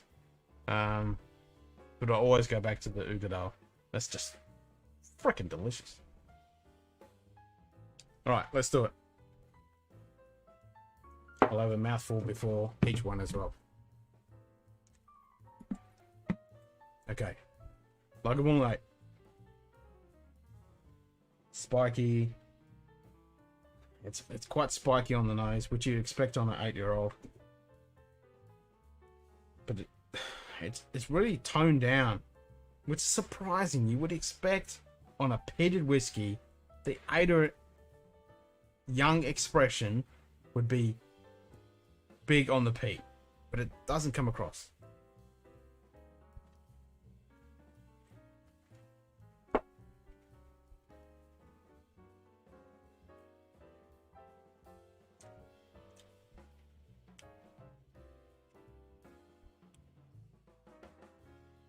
Yep, it's definitely Lagavulin. But from my memory of the 16, it's just dialed back. Like I said before, it's just dialed back. It's quite flat. Well, like rounded. Not flat as in bleh, boring, but rounded.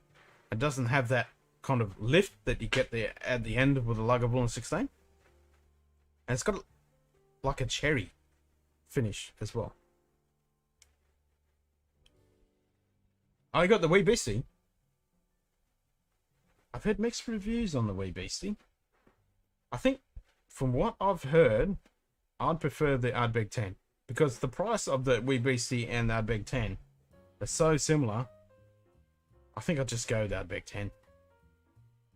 I think the Wee Beastie is a bit gimmicky, to be honest.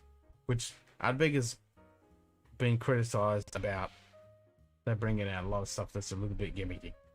Nothing to the extent of Highland Park, where every bloody week they're bringing out a new expression. Jesus. Try and keep up with them bastards.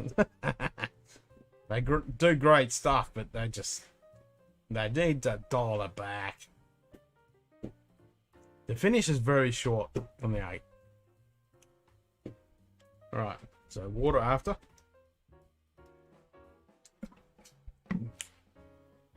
Yeah, the finish is quite short on the 8.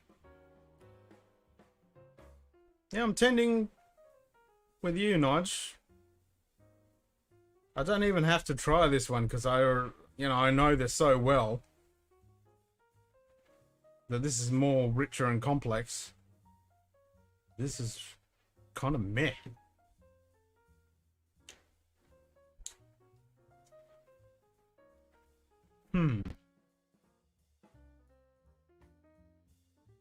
So I'm going on the nose after having a sip. It doesn't really have that Lagavulin characteristic. It's more that subtle oak. And I haven't had water, which is what typically you would add to the Lagavulin 16 to get the kind of smell that you're getting out of the 8.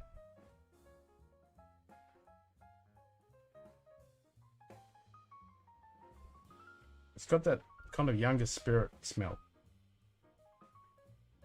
Yeah, this is the brash young teenager upstart. This is the grandfather, wise and mature. Oh yeah, this is a whole different kettle of fish.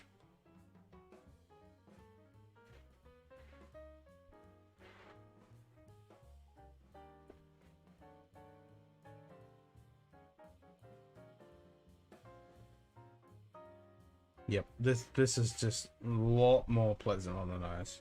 A lot more richer.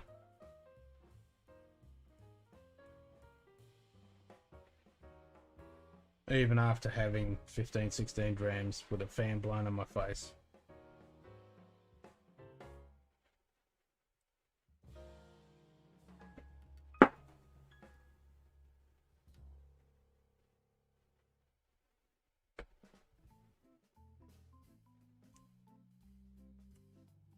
Yep.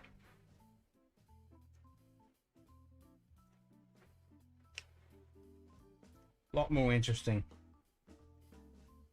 Thicker in the mouthfeel. Richer in the palate. And the finish just lasts a lot longer. And it's more complex.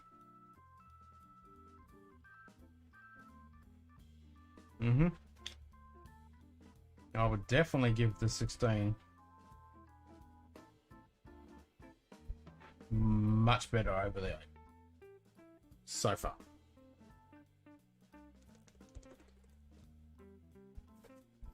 Saying that, if you wanted a Lagavulin and you wanted to just sip on it without having that kind of, I wouldn't say, because I'm a bit of a peat head, the overpowering rich complexity of a Isla peated whiskey.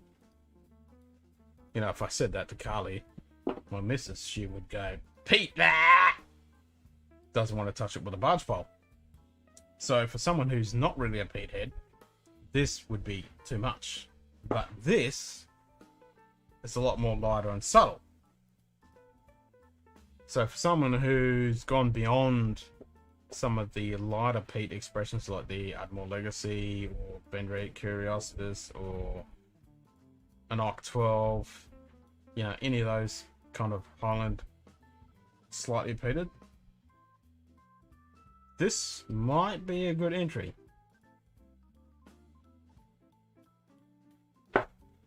But for my dollar, I would definitely go to the 16.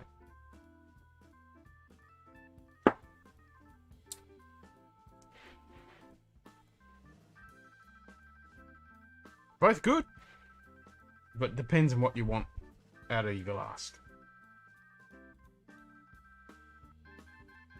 That was a really cool experiment. I think it really reinforces before I did the double pour. I was thinking exactly the same thing. This is this dialed back and added a bit of water to it. Even though this is higher ABV than this, which is kind of counterintuitive. You'd expect this to be richer and more complex, but yeah, this is just the young upstart, and this is the wiser, mature adult.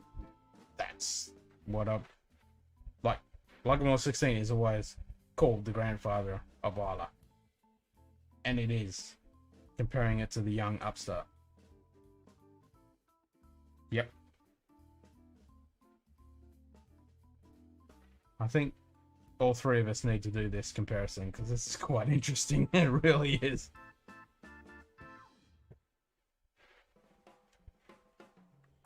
You need to do it, Nige. I reckon you need to do the comparison of the both. Yeah, I'm totally going to be doing an episode of this. Totally. Most definitely. This will be done. And it's a really good one because it's exactly half age. So it's not like 12 to 15 or something like that, or 15 to 18. This is half to half. This is great comparison.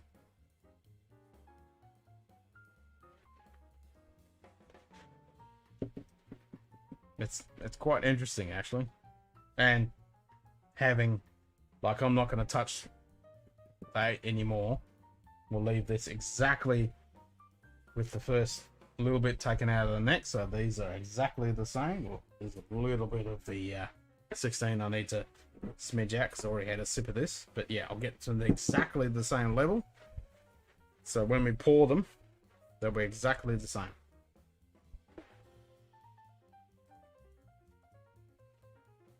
Yeah, it's a good experiment. It's quite interesting. And just the color alone is quite contradictory. Surprising, because, yeah, the RJ pours bloody E150 like it's water.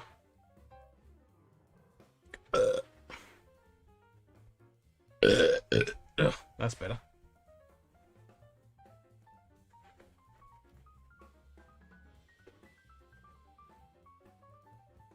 Yeah, so in my 15 plus dram experience, I would say that this is the young upstart and this is the well matured adult.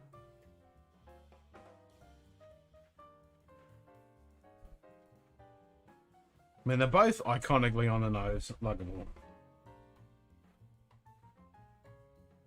But this just comes across so much more richer and complex. But this is the little upstart. It's thinner and spikier. What do I do for a crust? I've got 3 jobs. So I've got my own businesses, so I've got 3. So I do cinematography and photography, which includes workshops and tuition. And then my day job, which covers most of my crust, is IT. So I do everything from repairs, builds, upgrades, website hosting, all that jazz. And then I also do astro-tourism, predominantly for the Chinese market before the Koof, the beer bug. So this year it's been really quiet because obviously I've got no Chinese tourists. I've only got the local demographic. So yeah, I got 3 businesses.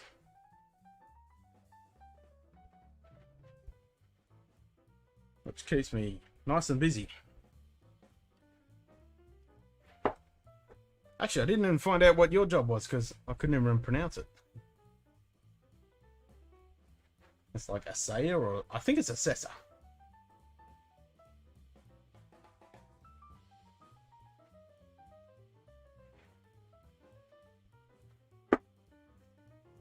This is a great comparison. I'm quite glad I did that. The difference between these two, wow.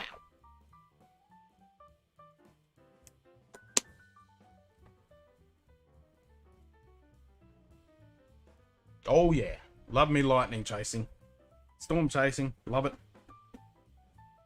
And the worst thing is, bloody weather zone, every time around this year, every couple of days, just like, they forecast, possible storm, and I look at it and go, yeah, freaking bullshit. We've had a really crappy run of it the last 3-4 years when it comes to storms, and I'm itching to go out for a storm chase. Can't even pronounce that. A-S-S-A-Y-R. I don't even know what that is. Asaya. S-A-R. Like, ich versprechen ein bisschen Deutsch, aber diese Wörter, ich verstehe nicht. You're gonna have to explain it. I'm lost. Maybe I should just Google that shit. It reminds me of that song. Just Google that shit. Google that shit.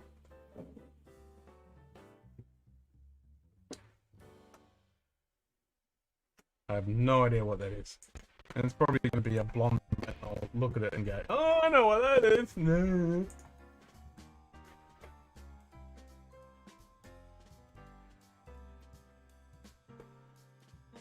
Test ors. There you go.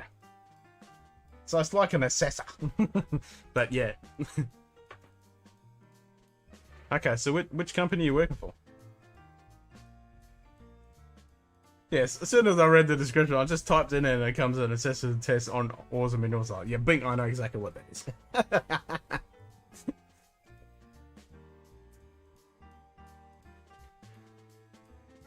So you're doing predominantly chemical analysis, or are you doing spectroscopy?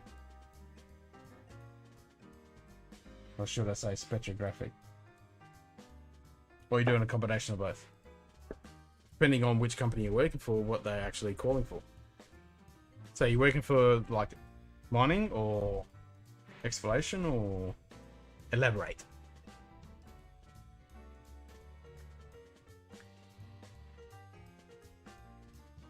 Or you're in the laboratory doing experimental stuff, you know, for chemical or... So that's a pretty broad branch. Oh, but the mint. Nice. Wink, wink. Nudge, nudge. Okay. Yep, I get you. Nice.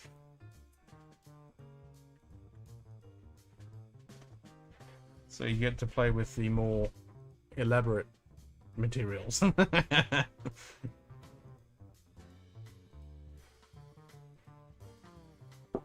would be kind of fun. Yeah. Like, I'm a science nut. I'm part of the... I'm a total science geek. I love that stuff. Yeah, that's cool. I could definitely see us, you know, sit down over a few drams nerding out. Yeah, that's good shit.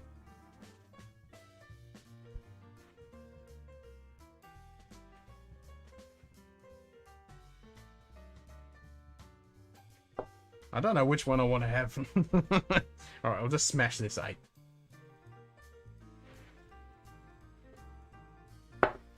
Actually, what I should have done is put some water on each one of these. That was bad of me. But I need to, it's pretty much a pour. Yeah, we need to do it, eh?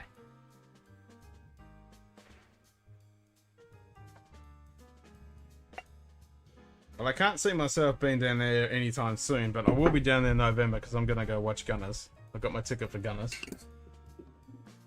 Just to relive my youth. So I'll be going to that concert.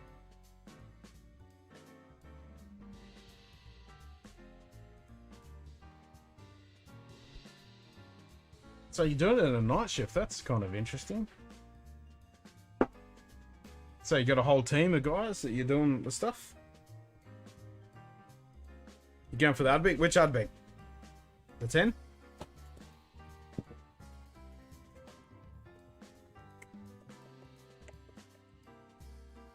So I've got both of these at exactly the same level, so we can do a review. That will definitely be on the cards for the next episode. I need to get the man some gold and silver so she can practice making jewelry. Still, she can't find another thing. Ah, that sucks. And it certainly wouldn't help with the bloody beer bug at the moment. Yeah, I feel, man. I hear ya. But that's the thing. If she keeps practicing, is she still practicing and learning and exploring her craft? Just, yeah, keep her tools up in the trade, as they say.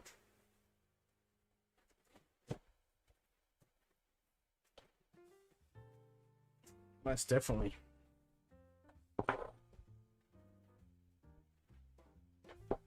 Actually, that's the all finishing.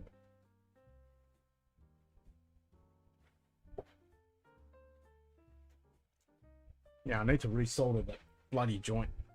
Really got one of those soldering irons.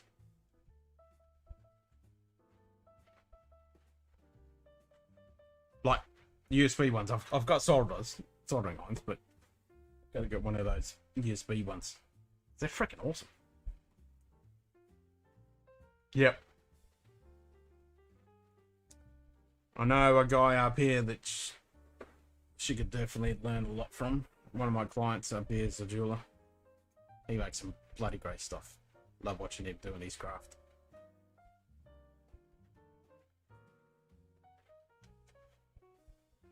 Patient show talk next. Nice.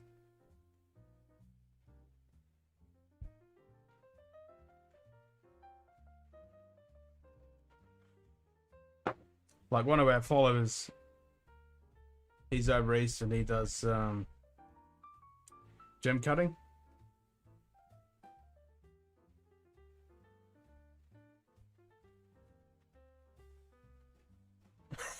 The 10 is good, isn't it? Yep. Like, as I say, I'd big 10, Lefroy 10, Luggermon 16. That's the trifecta. It's a win-win.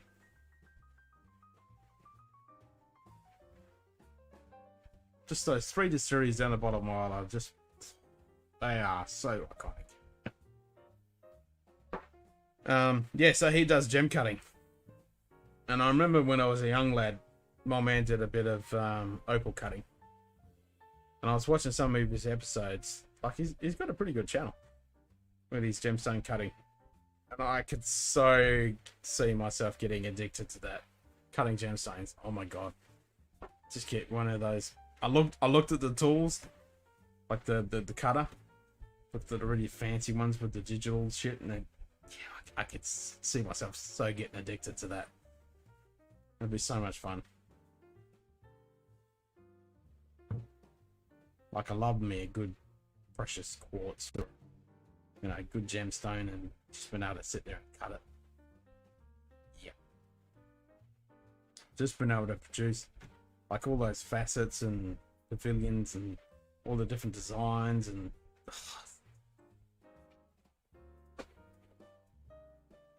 lordy good. Yep, I hear ya.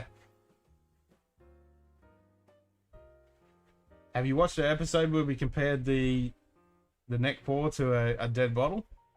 A zebra paw? That was a big eye opener.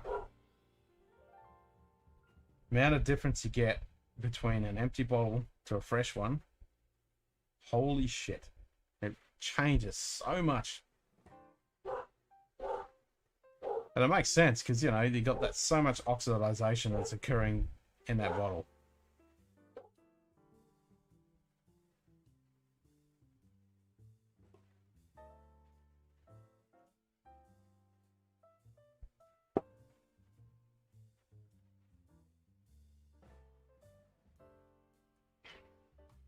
Mmm. Lagavulin 16. Oh, yeah.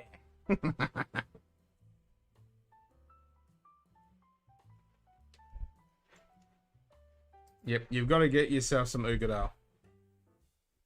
Like the Ardbeg team is bloody good, but once you try the Oogie, oof, that's the next step. And that's a pretty strong consensus with the cult of Ardbeg that the Ugadale is bloody good. Are you seen it? Enjoy the shows. Cheers, Edward. Thanks, mate.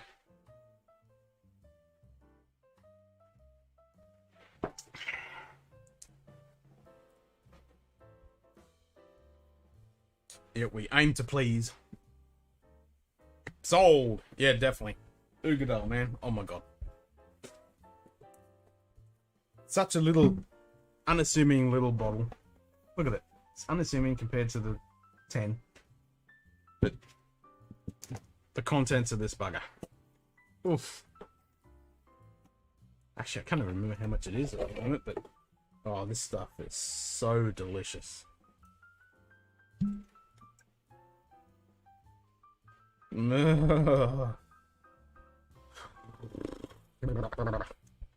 Yeah. If I didn't have a dram poured, I'd be pouring it right now.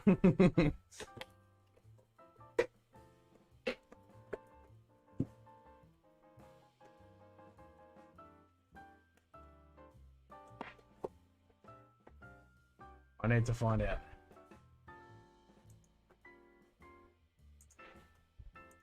I know it's not as much as the law.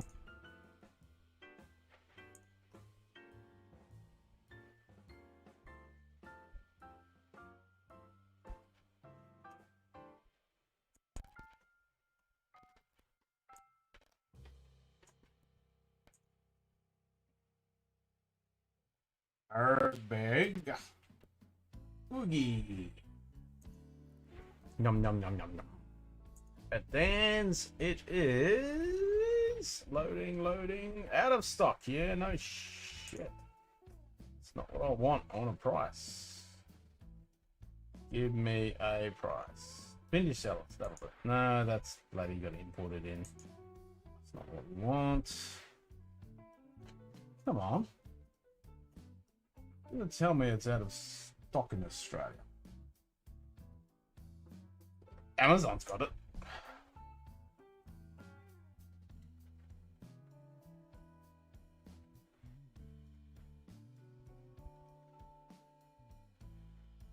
$150. Yep. It's 155 on Amazon for the Oogie. And the law is like $200. Let's have a look.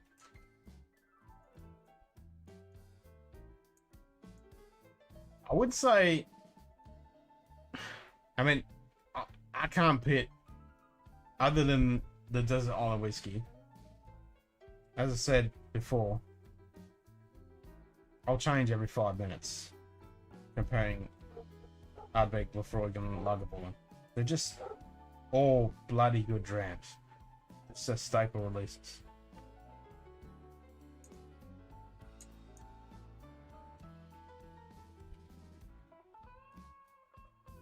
So Lafroig Law.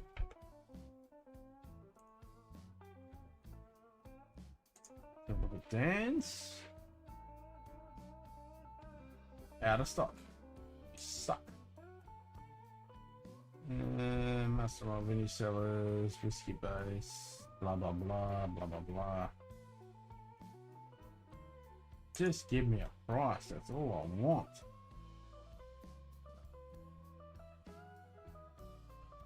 It's good, isn't it?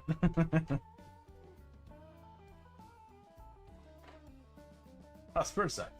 They're right, they're good. Yes, I am. 179.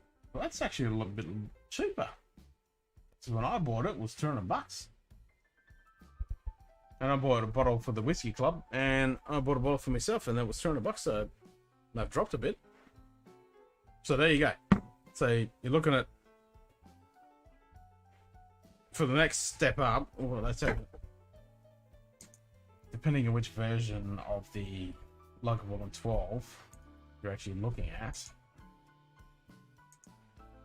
So it's 180 for Law, 150 for Ugadal, and the Luggable 12. I mean, I got the 2017 edition because that's the best of the 12s. So you look, okay, so 164.99, so 165 bucks for the 12-year-old, which is only like 15 bucks more than the 140 that you pay for an average 16-year-old. Damn. So for 150 bucks, give or take, you can get the next step up. Well, 180 for the Law. The Law is the most expensive out of the range. I'm surprised at Luggable 12. Doesn't say which year it is, though. I spent like $280 for the 2017 just recently. Out of stock. What is wrong with Dan Murphy's? They got no bloody stock.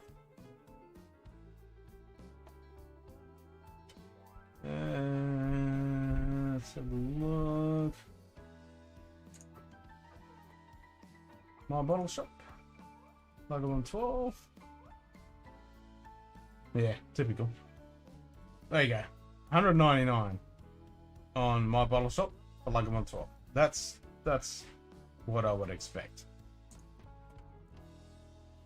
So yeah, you're looking at 200 bucks for the Law, 200 bucks for Luggable 12, and then 150, 160 for the Oogie. And yep, they are bloated. It is, but they are amazing. They're not ones that you're gonna just smash really quickly. I mean, you stick with your staple 10s and the 16, of course, but those are the next level. They're just so worth it.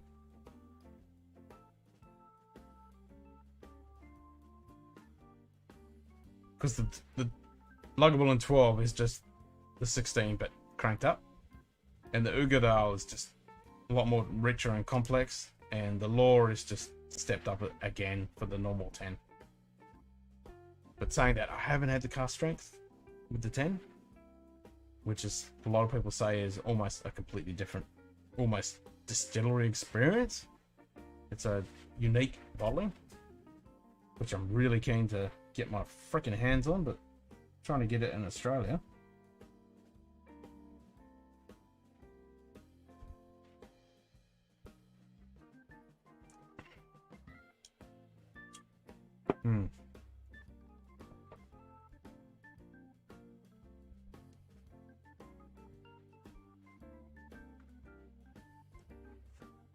So that's my next one for the Lefroy. And the 16, I'm pretty keen to get the 16. Ever since I've seen it. Lefroy 16. I like the sound of that. I mean, I've had the 25. That is amazing.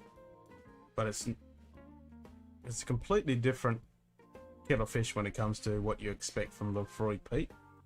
It's a lot more richer and complex and subtle. It's an amazing dram, but it's not iconically Lefroy Peat level, obviously, because it's 25 years.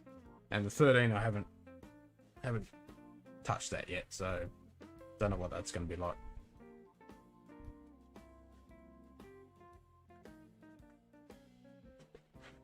But like your Lefroy Quarter Cask, your PX, your 3 wood, they're really good. But the cartridge releases and obviously the cast strength batches, can't get them, but I really want them. I hear good things. It's definitely what I want next. Is that cast strength bloody 10.